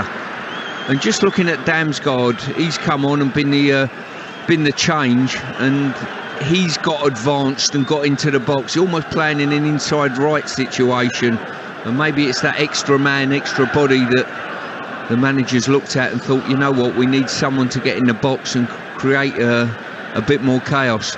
And Schade giving some problems for Emerson Royale, who's given a throw in away down by the corner flag after falling to the floor rather clumsily. Mikkel Damsgaard, the last goal that he scored was that free kick in the European Championship semi-final against England. He's scored a club goal since then. Ball tossed in from the near side, down by the corner flag. The Brentford left as they look at it. By Jensen, it's going to be a long throw towards the near post. Schade's gone towards him, and he'll try to approach it now. It might be picked on by Pinnock. It drops inside the box rather clumsily again, and then Pinnock travels outside the area, sets it up for Jensen to cross into the centre. Visser was coming in underneath it. Damsgaard wins a header on the edge of the box ahead of Son. A volley by Mbeumo, and on the twist on the edge of the box, he smacked that hard down the throat of Fraser Forster. I tell you what, if I was Tottenham, I'll be tempted every time Brentford get an opportunity for a set play. They squeeze everyone up, just leave Henry back. I would put Son further up the pitch. I think you're asking him to come back in the box and defend. I don't think it's really his game. I don't think he enjoys any physical contact, but he's the one with pace. It's Kulusevski who's further up the pitch, and he's probably not got the pace on the counter to hurt them. Pendulum has swung in favour in terms of momentum of Brentford. Kulusevski's just nicked it away from me, moves to the edge of the area. Harry Kane trying to restore the balance, right-footed, slipped as he went to strike it, and earths the ball over the top of the crossbar and into the south stand away to our right-hand side. I'm seeing a real difference in Kulusevski here. He's done brilliant. He's flicked the ball over Ben Mee's head. Now he's going on, and he's released Harry Kane. I think he's played the pass too soon, personally. If I was him, I'd have kept going and let Harry Kane get into a position. He's going away from goal, Harry Kane. He's being covered by Pinnock. For me, I think he's got to carry the ball further and commit somebody before giving Harry Kane the ball. Also, what you've been saying all afternoon is that when they win the ball back high up the pitch, there are spaces, and when Kulusevski runs into the centre, Kane actually, I think, rather than wanting the ball in that situation, arguably is pulling Pinnock out of position so Kulusevski can run into the space. Now what happens there is that the other central defender comes across, or maybe the right back comes across, and that means that Son was in a load of space on the far side, and if he'd slipped it that way instead, there was a lot more room in the penalty area. It's that trade-off, Sam. If you Kulusevski, sometimes keep the ball at your feet, keep advancing, and let the opposition make your mind up where you're going to play the pass if you've not got a picture in your head. Here is Rico Henry, high up inside opposition territory as Brentford come on the advance again. Tottenham need to win this game. If they don't win this game, then they'll be scrapping for a Europa Conference League place at the end of the season. The ball in towards the far post, and Burma goes up with a header, heads it against Davis. It's got to go out for a corner, hasn't it? Well, somehow Jarrod Gillett has conspired to give a goal kick away to our left, and the Brentford fans aren't happy about it. But Visser setting the ball up for Henry, another decent cross by him, and it came off Davis last, and it goes behind, and it should be. No, I think that's a goal kick. Do you? Yeah, I think it's come off Davis. Davis has flicked it on to Mbeumo. You think it's the other way around? Yeah, there wasn't much in it. It's touch and go. What I would say, though, there's been probably 2 or 3 absolutely beautiful crosses that there's a fella sat at home thinking, wow, I wish I was on a football pitch. Yeah. Ivan Toney. Danjuma's gone down inside the Tottenham penalty area. They're just preparing to take a goal kick, and they're not going to be able to do that just yet because of the injury to Arno Danjuma. So it gives me the opportunity just to bring you up to date from elsewhere. Hearts 1, Aberdeen 1 is the latest scoreline from the Scottish Premiership.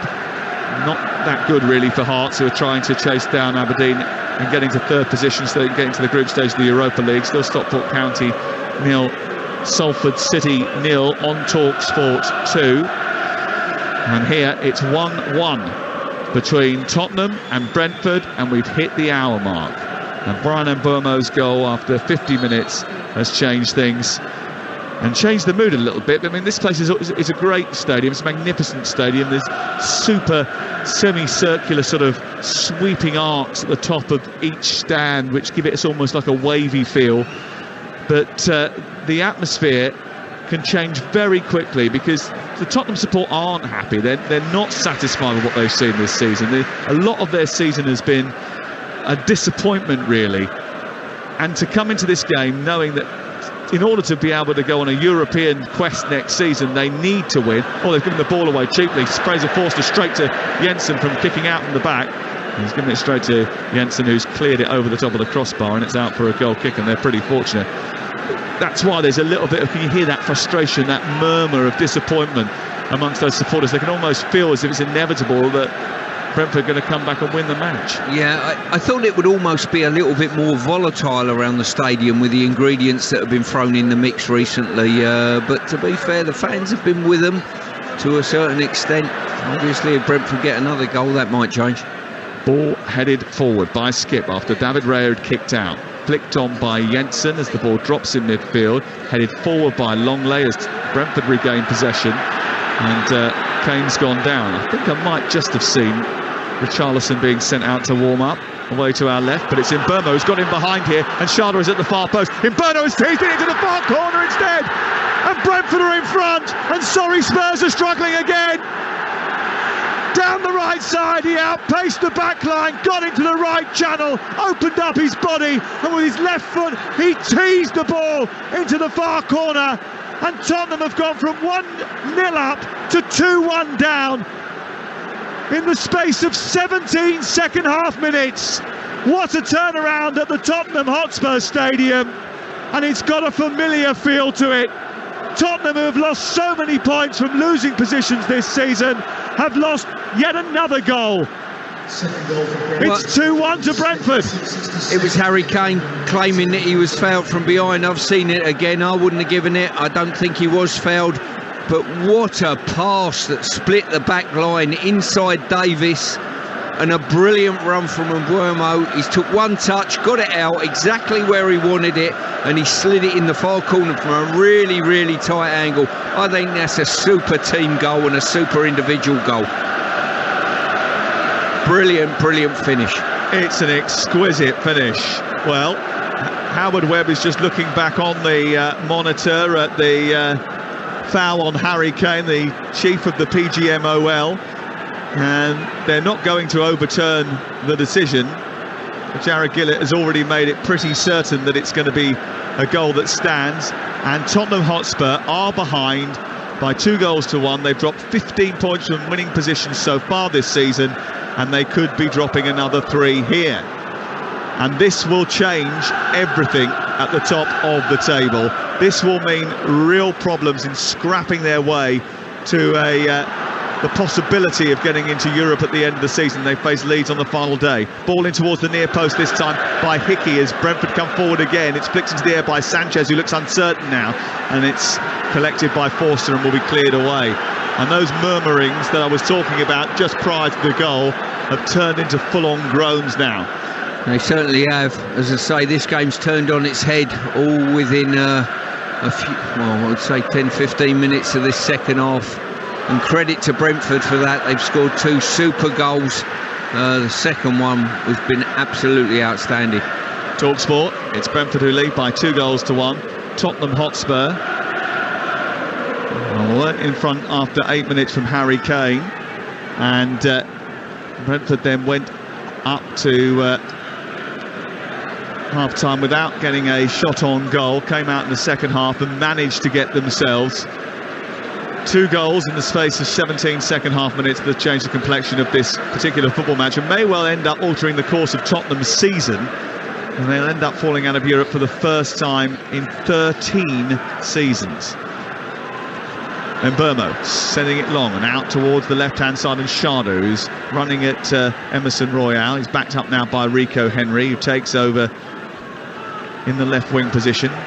Jensen sends it back to him, goes back to Jensen again, and then it's cleared out towards the halfway line and Ben Mee. So Tottenham Hotspur will be in 7th position with 1 game to go. The maximum number of points they can get is 60. It means if Brighton win their game on Sunday and Aston Villa don't win theirs today, then Brighton will be confirmed in the Europa League for next season. What an achievement that will be. And then Tottenham and Aston Villa and Brentford will scrap out for a Europa Conference League place on the final day of the season. Well, we spoke pre-game about Tottenham potential rebuilding for next year and the attraction of players coming if you're playing in Europe, whatever competition that may be. You've got to understand as well what implications would no European football have on the likes of Harry Kane and his decision whether he decides to stay or not. Well, they've made a change. Danjuma has come off and on has come Lucas Moura for his last appearance here at the Tottenham Hotspur Stadium. They need one of his rescue acts now, but he doesn't score too many goals. 1 goal in 57 Premier League appearances for Lucas Moura. Here is Mbeumo. Back infield it goes to Janelt. Janelt to Jensen. Jensen trying to play it out towards the left-hand side where it's now collected by Rico Henry. On to Kevin Schade. Schade tackled by Emerson Royale. There have been injuries today. Sanchez has had to play because Romero's out. Bassoum has been rushed back in because of the issues that Højbjerg had in training this week. As a result of that, they might have suffered just a little bit of fatigue towards the second half. I mean, it's only they played 60 minutes, 66 minutes, but those players have been out of the picture for a little while. And they're not of the same quality. Ball tossed in towards the near post, headed away by Clement Longley, out towards the near right-hand side, and then Kulusevski plays it against Jensen and wins Tottenham a goal kick away to our left-hand side. If you're Ryan Mason now, you've put Lucas Moura on. Is there anything else you can do in terms of your team structure to try and get you back on the front foot? Because the momentum has gone completely the other way. Well, in the first half, they were playing through the press and doing it quite well and getting the opportunity to break on this back line of Brentford. I've not seen it happen once in this second half yet, and they've got to try and get situations where they draw Brentford onto them and draw the press onto them and playing behind them as quickly as they possibly can. But to be fair, Brentford are such a well-organised team. They are a very good side, and I think too many teams underestimate them at their own peril. Well, that's some terrific days this season as a yellow card goes out for Rico Henry for pulling back Kulusevski down in front of us. I mean, whatever happens this season, there's been so many highlights for Brentford. That long unbeaten run that stretched from October to March, 12 matches in the Premier League without defeat, terrific. And it included a win over Manchester City. Go back to the beginning of the season, that 4-0 thrashing of Manchester United. I mean, some highlights. And then that win over Liverpool that we brought you live on Talksport over Christmas, which had a brutish ruthlessness about it. No wonder their manager is being talked up. Harry Kane talking to his manager Ryan Mason down on the near touchline as Kevin Schade is getting treatment, so has stopped the game. And Brentford are quite happy to do this as well. In fact, it's Jensen, I think, who's gone down picking up treatment. It was obscured by the medical staff, and I thought I'd seen the number right. 68 gone. Brentford 2, Tottenham Hotspur 1. Live on Talksport on this Saturday afternoon with Adrian Durham and our Round the Ground service. Game Day Live coming up at 2:30 this afternoon, where we will keep you in touch of all the goals as they go in. Great news for Hearts. They've gone in front against Aberdeen, 2-1. Lawrence Shanklin with the goal after 56 minutes, which may well alter the course of their season. Stockport still looking for the goal that will alter the course of theirs. They're at home to Salford City, 0-0 over on Talksport 2 with Ian Danter. If you want to listen to the conclusion of that match, just ask your smart speaker to play Talksport 2 or download our app and flick through the two stations, Talksport, Talksport 2. You can also listen later on the app to the game between Carlisle United and Bradford City. We're bringing you commentary of that on our app today, because United against Bournemouth is live on Talksport 2, and we're around the grounds on Talksport 2:30. Or Sanchez just stumbled as he went forward, almost gave the ball away, and then eventually went back towards the halfway line before going all the way back to Forster, who kicked clear, right-footed, through the middle of the park up towards Lucas Moura, who rises and heads the ball against Pinnock and then runs out the other side and wins it. Motors down the left channel, moves towards the edge of the box, couldn't get the cross in. He took too long to try and get it back onto his right foot to do so, and Janelt blocked it. Goes out of play over on the far side. Here is Basuma running up towards the midpoint of the Brentford half, looking to send it wide. Kulusevski takes over, right wing position, 20 minutes to go. Brentford lead 2-1. It's tossed towards the edge of the box, and then it bounces out on this near side, and it comes out as far as Emerson Royale. Back in field it goes. Currently Tottenham 1, Brentford 2. The odds from Betfair look like this, the official betting partner of Talksport's Premier League coverage, where right now Spurs 19-2 to win the game. Brentford to win 9-4 on the draw, 13-5. All thanks to Betfair. 18+ begambleaware.org. Lucas Moura trying to trick his way towards the edge of the box. Cleared by me. Back in by Emerson Royale. There was a foul by Lucas Moura.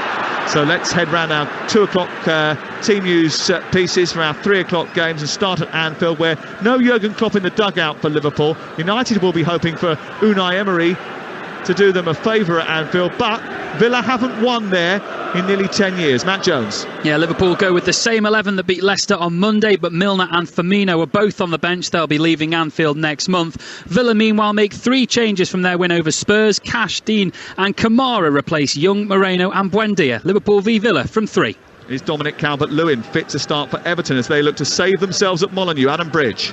Sam, having come off with that groin issue last week, he starts today. Huge news for Everton. They make 1 change from the defeat to Manchester City. Onana replacing Holgate. Wolves make 6 changes from last week at Manchester United, with Traore and Hwang starting up front. So interesting watching Howard Webb give explanations to people who are sitting in front of him about decisions that are being made on the pitch. He just shook his head actually in relation to that Kane incident. The TV just sort of showed the 2 incidents back to back, and he shook his head as if to say there's no chance they would give a foul on halfway for that and definitely go back and overturn it if they were looking at it in the build up to the second Brentford goal. Shandon Baptiste coming on for Jensen, who looks like he's picked up a bit of an injury here, so we'll go off to the game at Craven Cottage. Not many teams can pull out a cigar and relax right now, but Fulham and Palace can do that, and so can Ollie Klink. Yeah, they can indeed, Sam, and so can I. 10th plays 12th here at the Cottage. There's 1 change for Fulham from their win at Southampton last week. Carlos Vinicius makes way for Alexander Mitrovic. Palace also make 1 change from their win over Bournemouth. Wilfred Zaha is out for the season. Odson Edouard comes in for him. Talksport live at the Tottenham Hotspur Stadium, with Brentford leading by 2-1, 72 minutes on the clock. Talksport 2 will bring you Bournemouth, Manchester United later. Set piece for Brentford, launched towards the edge of the Tottenham penalty area, cleared away by Kulusevski. Shandon Baptiste commits a foul after coming on for the injured Jensen, and it's a free kick to Tottenham Hotspur. 18 minutes to go. Stuart, it's a big 18 minutes this, isn't it, for Tottenham Hotspur and Ryan Mason? It is. You can tell things have got a little bit niggly in the stadium, and Tottenham look a little bit flat, to be fair. It's not as if there's a lot of pressure on Brentford's back line. If anything, it's probably Brentford the ones pushing forward and looking to get potentially a third. Already won away at Manchester City, Brentford, this season. Over on Talksport 2 at 3 o'clock, full commentary of a crucial game in the race for the top 4. Manchester United's trip to Bournemouth. Who plays up front for Erik Ten Hag's side? Nigel Adderley. It's Anthony Martial. It's the same United side which beat Wolves 2-0 last week. No Marcus Rashford in the matchday squad. Didn't train yesterday due to illness. 5 changes for Bournemouth, including a first Premier League start for 598 days for David Brooks. Oh, that's great to hear, isn't it? David Brooks, who got over cancer, and he's back starting for Bournemouth today. Our best wishes to him. Congratulations, as Tottenham win the ball in the middle of their own half and then win a free kick with Skip going down under pressure from Baptiste. And he wanted to take it quickly, played it against Sharda, and ended up having to reset it. They're back underway again as Tottenham come forward looking in search of a goal that will at least get them a point. A point keeps things alive depending on results elsewhere tomorrow, but they might already be done and dusted by the time that they play next Sunday, because if Brighton win their 2 games that are upcoming, it'll be done, finished. And if it stays like this, there's absolutely no chance they're going to do it anyway. I think the only ones that probably might be rubbing their hands is Leeds taking on Spurs next week. They might be looking at this and thinking, well, if they can't raise a gallop in the second half chasing a game, then going on the road next weekend potentially might be a good time to plan. What does this do to Ryan Mason's campaign to get the job as he changes Pedro Porro for Emerson Royale and Richarlison for Kulusevski? If they can't sort of get that energy back, react to that setback of conceding those 2 goals, then what does that do for his opportunities to get this position permanently? Well, you do think that the board are acute enough to realise to look through certain results or performances at the back end of a season like this. I think they've made their mind up that they're either going to go with him or not go with him at this stage, whoever they go with. And as I said before the game, Sam, I think they'll go with someone with potentially on paper a little bit more experience. Whether that appeases the fans, who knows.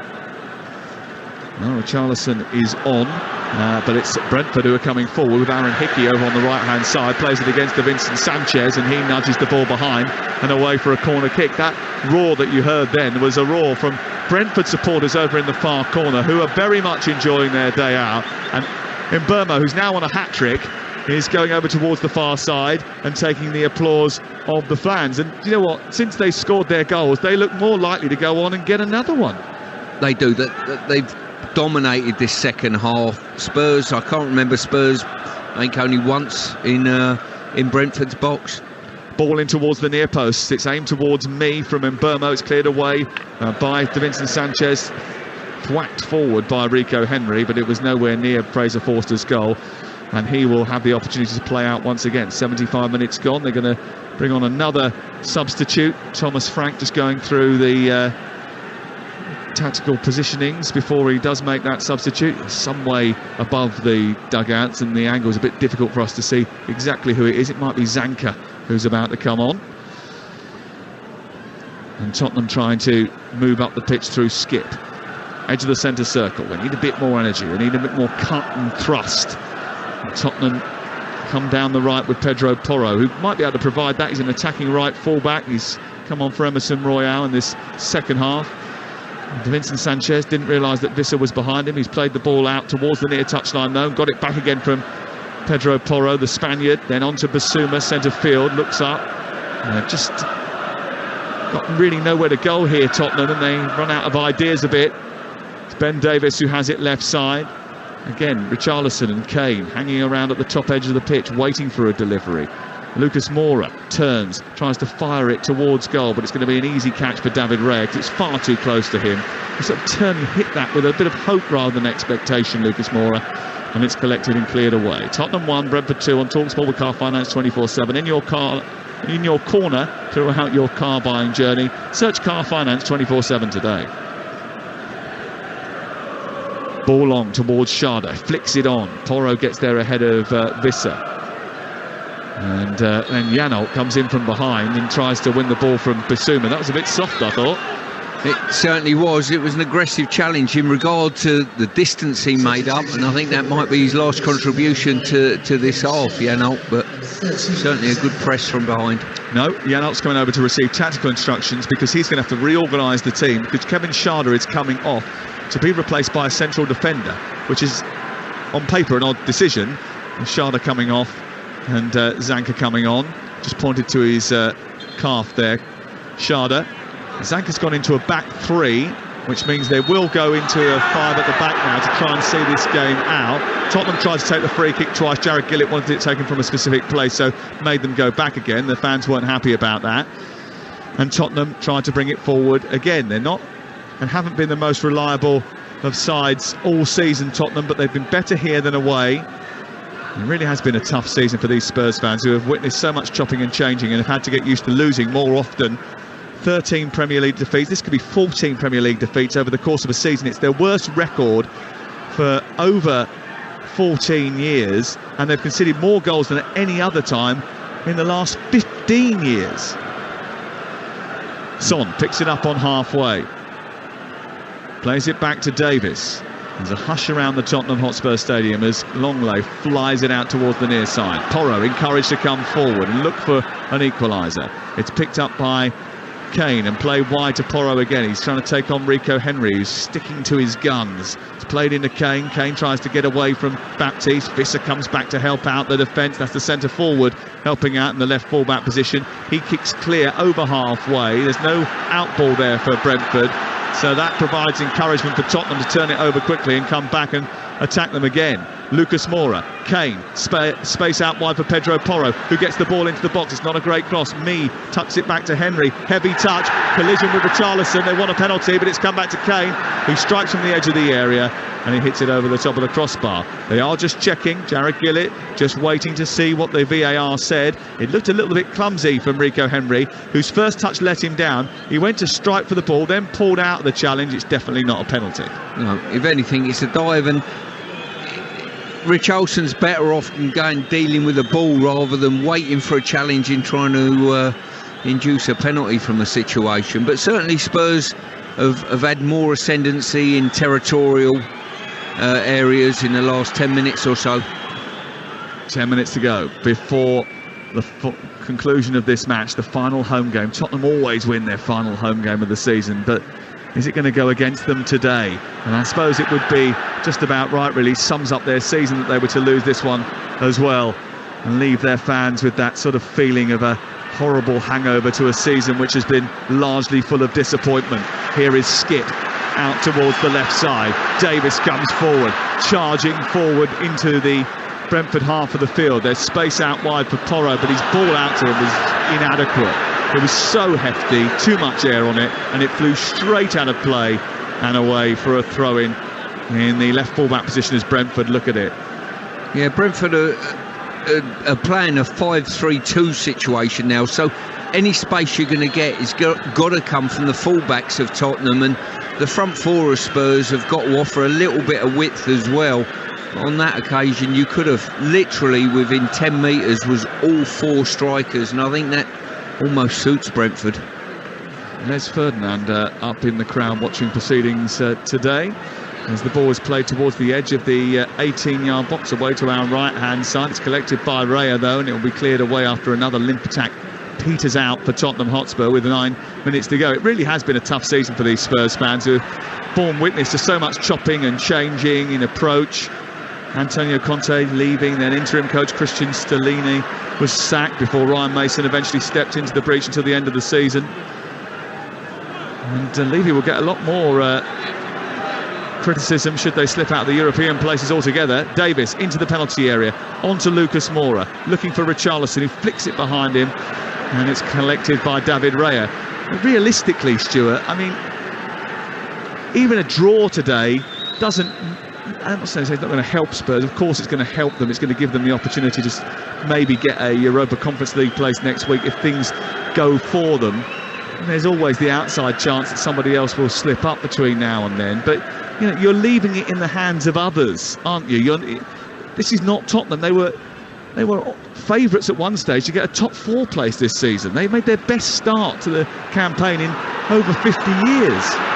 Yeah, and as I say, you rightly mentioned, I think that start on results was probably slightly misleading, wasn't it? I think we saw through that, didn't we, at the start of the season, and suggested even it was blatantly obvious that the performances didn't really merit the scorelines in some ways. It's a good job they did get the results on the board at the early part of the season, because they would have been vying with Chelsea for 11th or 12th position otherwise. 83 minutes on the clock. Ball picked up by Porro, whose cross into the area is going to be claimed by the goalkeeper. He grabs it, sits on it, will waste more time. That big clock on one of the 4 huge Jumbotron screens which are hanging from the roof of this magnificent stadium are going to be watched with vigour by this Tottenham support. They're bringing on Perisic now to try and liven up the delivery into the box for the final few minutes. I wouldn't be surprised if Ben Davies came off and they played Perisic as a left back, because they just desperately need to get goals here. You know, this is a game that they've got to win. Even a draw is not going to be sufficient for them. Well, Davis has got no threat there from a wide player at this moment in time. You know, with Brentford playing at that 5-3-2. Well, they've turned it over, Brentford high up the pitch, and Janelt tries to feed Visser, and then it comes into Son. Son controls it after it's cleared by Sanchez, and now Davis does scamper over halfway. He plays it down the left channel for Richarlison, but it's a poor ball, and Zanka will just see this one easily back to his goalkeeper, and then feeds it upfield. There's not really an out ball for Brentford, so they give it straight back to Tottenham. 6 minutes remaining, 2-1 to Brentford, live on Talksport. Collected now by Lucas Moura into Basuma. Basuma moving up towards the edge of the penalty area. Wide on the right is Pedro Porro. Tottenham looking to try and probe here as Brentford drop deeper. Rico Henry with another block. This time it goes out of play after a bit of backspin, and it's a corner kick away to our right-hand side. Yeah, a bit of pressure building up here now by Spurs, certainly in territory, but they haven't had a clear sighting of the goal at the moment. It is that man Davis coming off. I think, to be fair, by his standards, he's been a little bit disappointing today. Certainly both goals coming from his area of the pitch. Perisic is on for Davis as we get towards the end of the game, in towards the middle of the 6-yard box. This is Lucas Moura. It's away by Brentford. They're not keeping men back up the field now, Brentford, for the counter-attack. They've put everyone back behind the goal, away to our right-hand side. And Ben Mee's gone down. He's got a head injury. That's delayed the restart even further. And they're using a little bit of that gamesmanship that we've seen creep into the game in the Premier League this season with more regularity, as well as just delaying restarts and making sure that every single restart of the game is poured over. Brentford have just managed the game quite well, I think, in the second half since going 2-1 in front. What a job the new manager's got to do. It won't be Xabi Alonso. He confirmed that he won't be leaving Leverkusen. Arne Slot seems to be the favourite at this moment in time. Nagelsmann and company already out of reach. Pochettino not considered. They've still got a sporting director to appoint. What is it, day 55 of the managerial search since they lost Antonio Conte? Are you surprised that they didn't bring in someone immediately, bearing in mind there was a fractious relationship between the two, and you could see that there could be a possibility of a change being required? I think in any of the big sides or any football team, really, you always expect a replacement to come in sooner rather than later. The longer you let it go on and fester, I don't think it's a healthy situation, personally, albeit they've had Ryan to come in and fill the breach. After Stellini. Exactly. Ruslev coming on for Brentford in just a few moments, but they're going to wait to make this substitution, because otherwise, if they did it now, then they wouldn't be able to waste more time. Drop ball has been given, and David Raya won that drop ball by just picking it up with his hands. He kicks clear over the halfway line, down towards the left. Johan Visser goes up with Sanchez for the ball. It's Brentford who win the second ball as it drops inside opposition territory. Baptiste tries to nudge it through to Burmo, thought he'd got into a good position. It comes off Pedro Porro. Baptiste can't believe it because the throw-in's gone the other way. Oliver Skipp lost his coordinates there and has run into a bit of trouble, and Baptiste has robbed it edge of the area, and then Burmo on a hat-trick plays it into the centre, and it's Visser to finish it off and to finish Tottenham off, and their European dreams are in tatters, and Brentford have won all 3 points with a terrific second half display, and Tottenham's season has gone up in smoke. Well, we've got a team here that have come to Tottenham Stadium. They're organised, they're hard-working, they've got a togetherness. And in this second half, they've showed great cutting edge. They really have. And a wonderful team goal there. Great pressing, Skipp caught on the ball. And Visser, composed as ever, just slotted past Forster. Well, Shandon Baptiste winning the ball back from Oliver Skipp on the edge of the penalty area, turning it over, but Mburmo showing the presence of mind to send it infield towards Johan Visser means that Tottenham Hotspur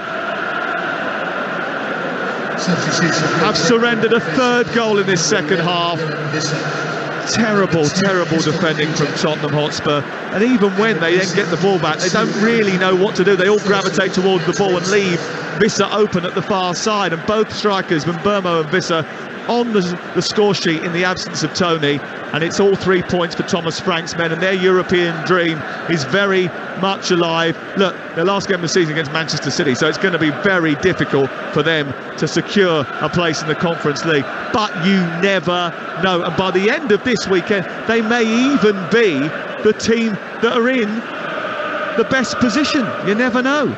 It's a great chance for Thomas Frank's team. They're celebrating down in front of us. Tottenham Hotspur struggling massively, and you'd expect now for them to be, by the end of the weekend, locked out of the Europa League places. When you look at Brentford as well, I think they've got Manchester City, haven't they, in a home game next weekend, and Tottenham go to Leeds. Yeah, to be honest with you, Manchester City might well have the title wrapped up by then, and eyes on other prizes potentially, so you never know. Brentford are going within a point of Villa and Spurs. They have a better goal difference than both of them. A couple more games and it might have been very interesting. And we mentioned their next opponents are Manchester City. Villa know that just a point at Liverpool gets them above Spurs in the table now, and they play Brighton on the final day of the season. I mean, for Brighton this is terrific, because if they were to win now, then they'll find themselves with 61 points, and if Aston Villa were to lose their game, then there's that means that Brighton are in the Europa League. Here's the corner on the near side, in towards the edge of the 6-yard box. It's cleared away by Pinnock. It's 3-1 to Brentford. And I tell you what, there's been a lot of sort of anger from the Tottenham fans over the course of the season, but this has almost been met with indifference. Here's Son, 9 minutes of added time. Chance for 2 goals? Maybe. Porro down the right side, moves towards the edge of the penalty area, gives it back to Son. 9 minutes of added time. The Tottenham fans groaned to that, I think probably because they thought they have to sit here and watch it. Here is Porro, again down the right-hand side, into a wing position, produces a cross, chested down by Richarlison, Damsgaard away. 3-1 to Brentford at Tottenham. They've never won at Tottenham before, ever. They're going to win for the first time away here today. Into the box it goes again. Tottenham don't deal with it, don't get it to a white shirt. It's away by Brentford, who've defended very well in this second 45. Basuma moving up towards the edge of the penalty area. In by Son towards the far post. Richarlison with the header. Brilliant save by David Raya, who pushes it onto the post. Comes back out to Lucas Moura. High into the air it goes. Richarlison again. Raya is there again, sticking up his left arm and steering it over the crossbar. Brilliant from the goalkeeper. It certainly was. Fantastic action. 2 balls tossed in the box. Richarlison wanted it more than any of the Brentford defenders, I've got to say. First one was clawed out onto the post. Brilliant save. And the resulting following cross. Corner in towards the near post. Flicked on. Comes back towards Son, edge of the box. Travels along with it. Then shoots left-footed into the body of me. Comes to Lucas Moura, who shanks it. Goes behind. Goal kick. I tell you what, Ben Mees made 2 stops today. That one was smashed straight down the throat of him. He's managed to get his head in the way, on target. The other one in the first half stopped an almost certain goal. That's what collective good teamwork does. Brentford will finish no lower than 9th with this result. 56 points from 37 games. 57-36 Aston Villa playing Liverpool later at Anfield. 57-37, only 1 to play for Tottenham. The maximum they can get is 60 points now, which means Brighton will be guaranteed a European place if they win their game on Sunday afternoon. It may well be a Europa League place if Aston Villa lose that game today at Anfield. Liverpool 65 from 36. If they win, Manchester United will have pressure to deal with as well. They play Bournemouth live on Talksport 2 straight after this programme. Download our app, you can flip between the 2 stations. Tomorrow the Sunday session takes you round the grounds, including from the Amex, where Perry Groves will be watching that game between Brighton and Southampton. That's the other problem for Tottenham Hotspur. Brighton at Southampton tomorrow. Here is Basuma. I read today that Russell Martin is on the verge of becoming the new Southampton manager. We're in stoppage time, of which we have played 3 of the 9 that have been added on. 3 goals for Brentford, an insipid second half from Tottenham Hotspur. Ball clipped towards the edge of the penalty area. Brentford have been brilliant. They've been brilliant all season. Second season syndrome? What's that then? They've just grown in confidence this season, I think. There's 4 wins in 5 at the end of the campaign. Thought they were supposed to be on the beach. I must admit, when the team sheet came out, Stuart, I wasn't confident about Tottenham's prospects. Were you? You just never know with Spurs.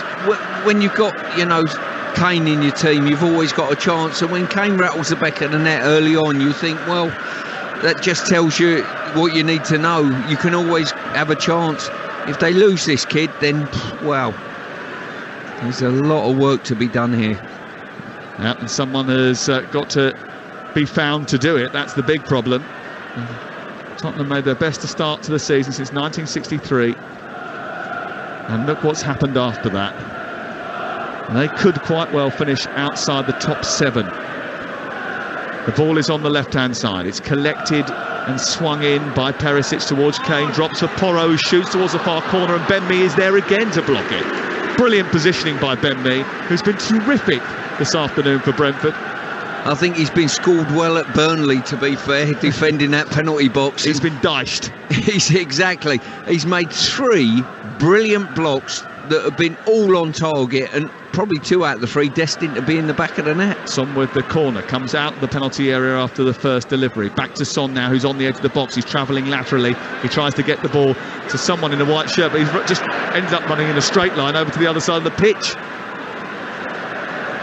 He took on and beat all 11 players there, but sadly going sideways instead of back to front. Ball into the box. Up goes Longley with a header. Drops for Kane, who heads it behind. Goal kick. And more respite for Brentford, who know that they are moments away from securing their first ever victory over Tottenham Hotspur away from home. This will be terrific for them. A brilliant season in which they've managed to get a record points haul, their best finish since 1938. It's been a great job that Thomas Frank has done. He stands there in his black trousers and grey t-shirt, long rock star hair. No wonder he's in the spotlight for a couple of other jobs. He's got Brentford into the top 10. It's terrific. And they've beaten Manchester City, they've beaten Liverpool, they've beaten Manchester United, and they've beaten Tottenham this season. That is a few really, really top scalps there, that is for sure. And it's no surprise really. I think you can underestimate this team. Little Brentford, that tag's well and truly gone. Oh yes, it certainly has. Here is Basuma running through the centre circle, playing it out to the right hand side. A lot of empty seats now in the Tottenham areas of the field, that they won't be staying for any lap of honour or anything like that. And there is a WSL game that's kicking off here at 4:15 later on today, so it may well fill up again later. Here is Longley out towards the far side, collected now by Son, then on to Perisic. Gabby Agbonlahor and Jamie O'Hara are going to take a few calls on this, I think, later on Talksport. Here is Son back out wide again. They've played 7 minutes of our added 9. Into the box it goes towards the far post, headed away by Rico Henry. Porro strikes it into the south stand, lofts it, struck it wildly, goes over the bar, away for a goal kick. I mean, ultimately, if you're Tottenham Hotspur, you're a Tottenham Hotspur supporter, I mean, you're just hoping that there's just a massive sea change in the summer, aren't you? I mean, this sort of sums up the way the season has gone for you. Yeah, as I say, that they've been underwhelming this year. The only bright spark probably is those 20-odd, 30-odd goals from Harry Kane, but you've come to expect that at this stadium but what continually. Does he do? What does he do? He can't keep scoring 30 goals and getting nothing for it, can he? Well, he needs to score 30 goals, but he probably needs to do that in someone else's shirt. If he wants to win anything? Well, irrelevant to what he wants to win and whatever, you've got to play where you're enjoying your football. For me, I'm not sure there'll be any European football for him. He's done brilliant at Tottenham.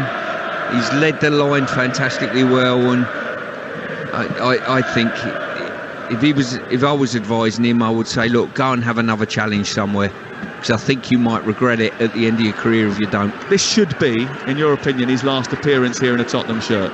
I think so. It might be. It very well might be.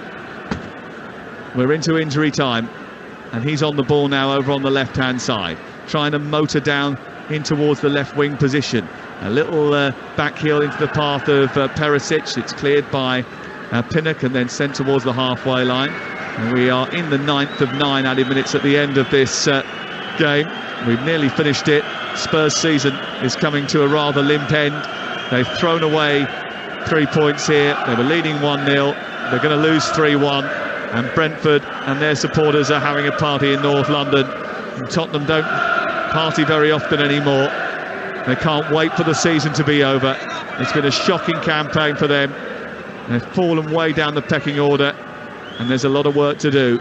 Ball sent into the box, cleared away by Shandon Baptiste, whose energy after coming off the bench won the ball back to set up the third goal. 2 for Mbeumo, 1 for Visser. A brilliant Brentford season. Ends with victory away from home. They've got one more home game to come. It's against Manchester City, the champions-elect.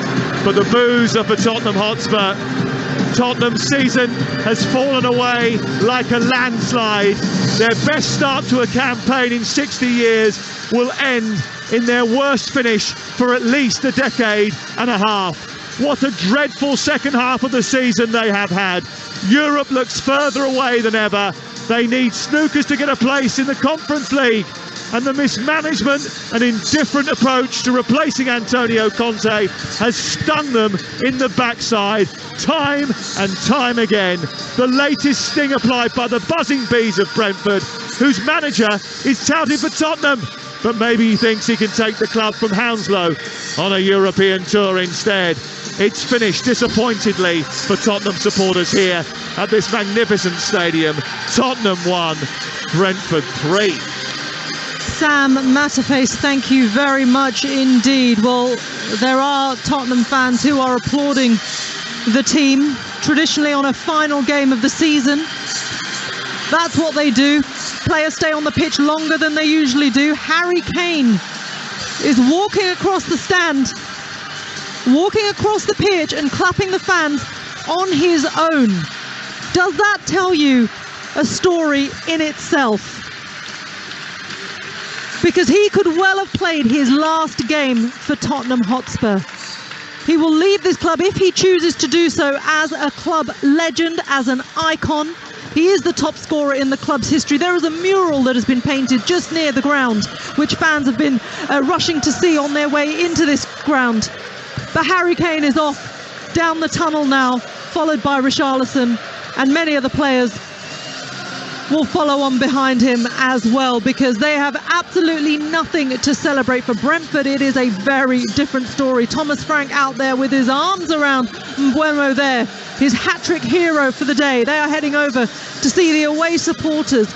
What a performance it's been for Brentford after going a goal down in that first half.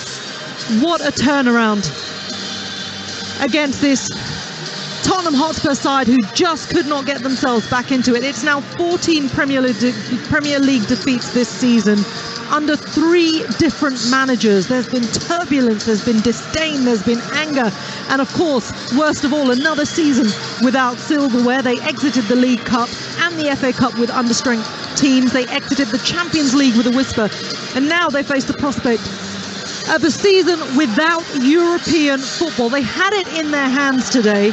They did have the lead, and they couldn't take advantage. For Brentford, it's the first win away ever at Spurs, and a top 9 finish for them as well. What a season as Thomas Frank goes and claps his fans.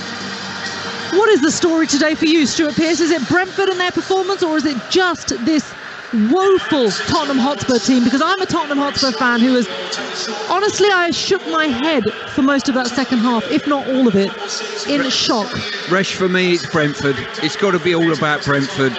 Organised, hard-working, a togetherness, good manager. Second half showed cutting edge, which they didn't probably in the first half. 3 great finishes. Thoroughly deserved to win the game over the 90 minutes. Not much in it in the first half, and Brentford are just getting better and better, stronger and stronger as a football club. Yeah, they are, aren't they? And the prospect of European football for them. And why not? As I say, not? Some of the teams that they've knocked over this year, knocking Man City over, Liverpool, we Man were there United, for game Tottenham, day. exactly. So listen, credit to them. You finish where you deserve. Their performance, their collectiveness. Individually, you wouldn't say they're the best right across the league, but collectively, wow, they are a team and a half. And what is really telling about them is that, okay, they've got a long spell without Ivan Toney, but without their main man, they still managed to pull this victory out of the bag against the Tottenham side, who, if they didn't have their main man, who now has 28 Premier League goals, without him, they would be in the relegation places, Tottenham Hotspur. That shows you the difference in approach and how organised this Brentford side is compared to how disorganised and in disarray this Tottenham Hotspur side are. Yeah, certainly. As I say, you know, Kane's a massive part of this football club, and he has been for many years. What his future lies, that will pan out this summer. I'm just looking at Thomas Frank. He's just gone over there with his players in front of the supporters and just pushed Mbuemo towards the supporters to get the accolades. And he's got the Player of the Match trophy as well. Yeah, and it's probably Rightly what he's so. saying is, look, Ivan Toney's not available, but this fella's the one that's going to get us the goals now. Yeah, and he certainly has done, hasn't he, Brian? I can see there Thomas Frank heading down into the tunnel now. And as I said, on the final home game of the season, you would expect your players to stay out there on the pitch, to do a walk on the full length of the pitch. Tottenham Hotspur have not done that today. They are out, and as are the players, as are the fans as well. The stadium is emptying rapidly. Of course, there is a women's game coming up this evening as Tottenham Hotspur ladies play Reading at 4:15, and fans are all invited to stay for that. But the ones here to watch this Brentford match have disappeared very rapidly indeed. Okay, it is all about Brentford and their huge victory today. Here on Talksport, it's time for us now to pick our man of the match with Car Finance 24/7. Man of the match on Talksport with Car Finance 24/7. Sort your finance first, so you can choose a car with confidence. Search Car Finance 24/7 today. Representative APR 19.9%. Car Finance 24/7 is a credit broker, not a lender. Stuart Pearce, who are you going for? 2 goals, 1 assist, and Mbuemo, he's been pushed towards the supporters as the heir apparent to Tony, and he's the one for me. He had to be, didn't he? Okay, that was our man of the match from today's game with Car Finance 24/7. You can search Car Finance 24/7 today.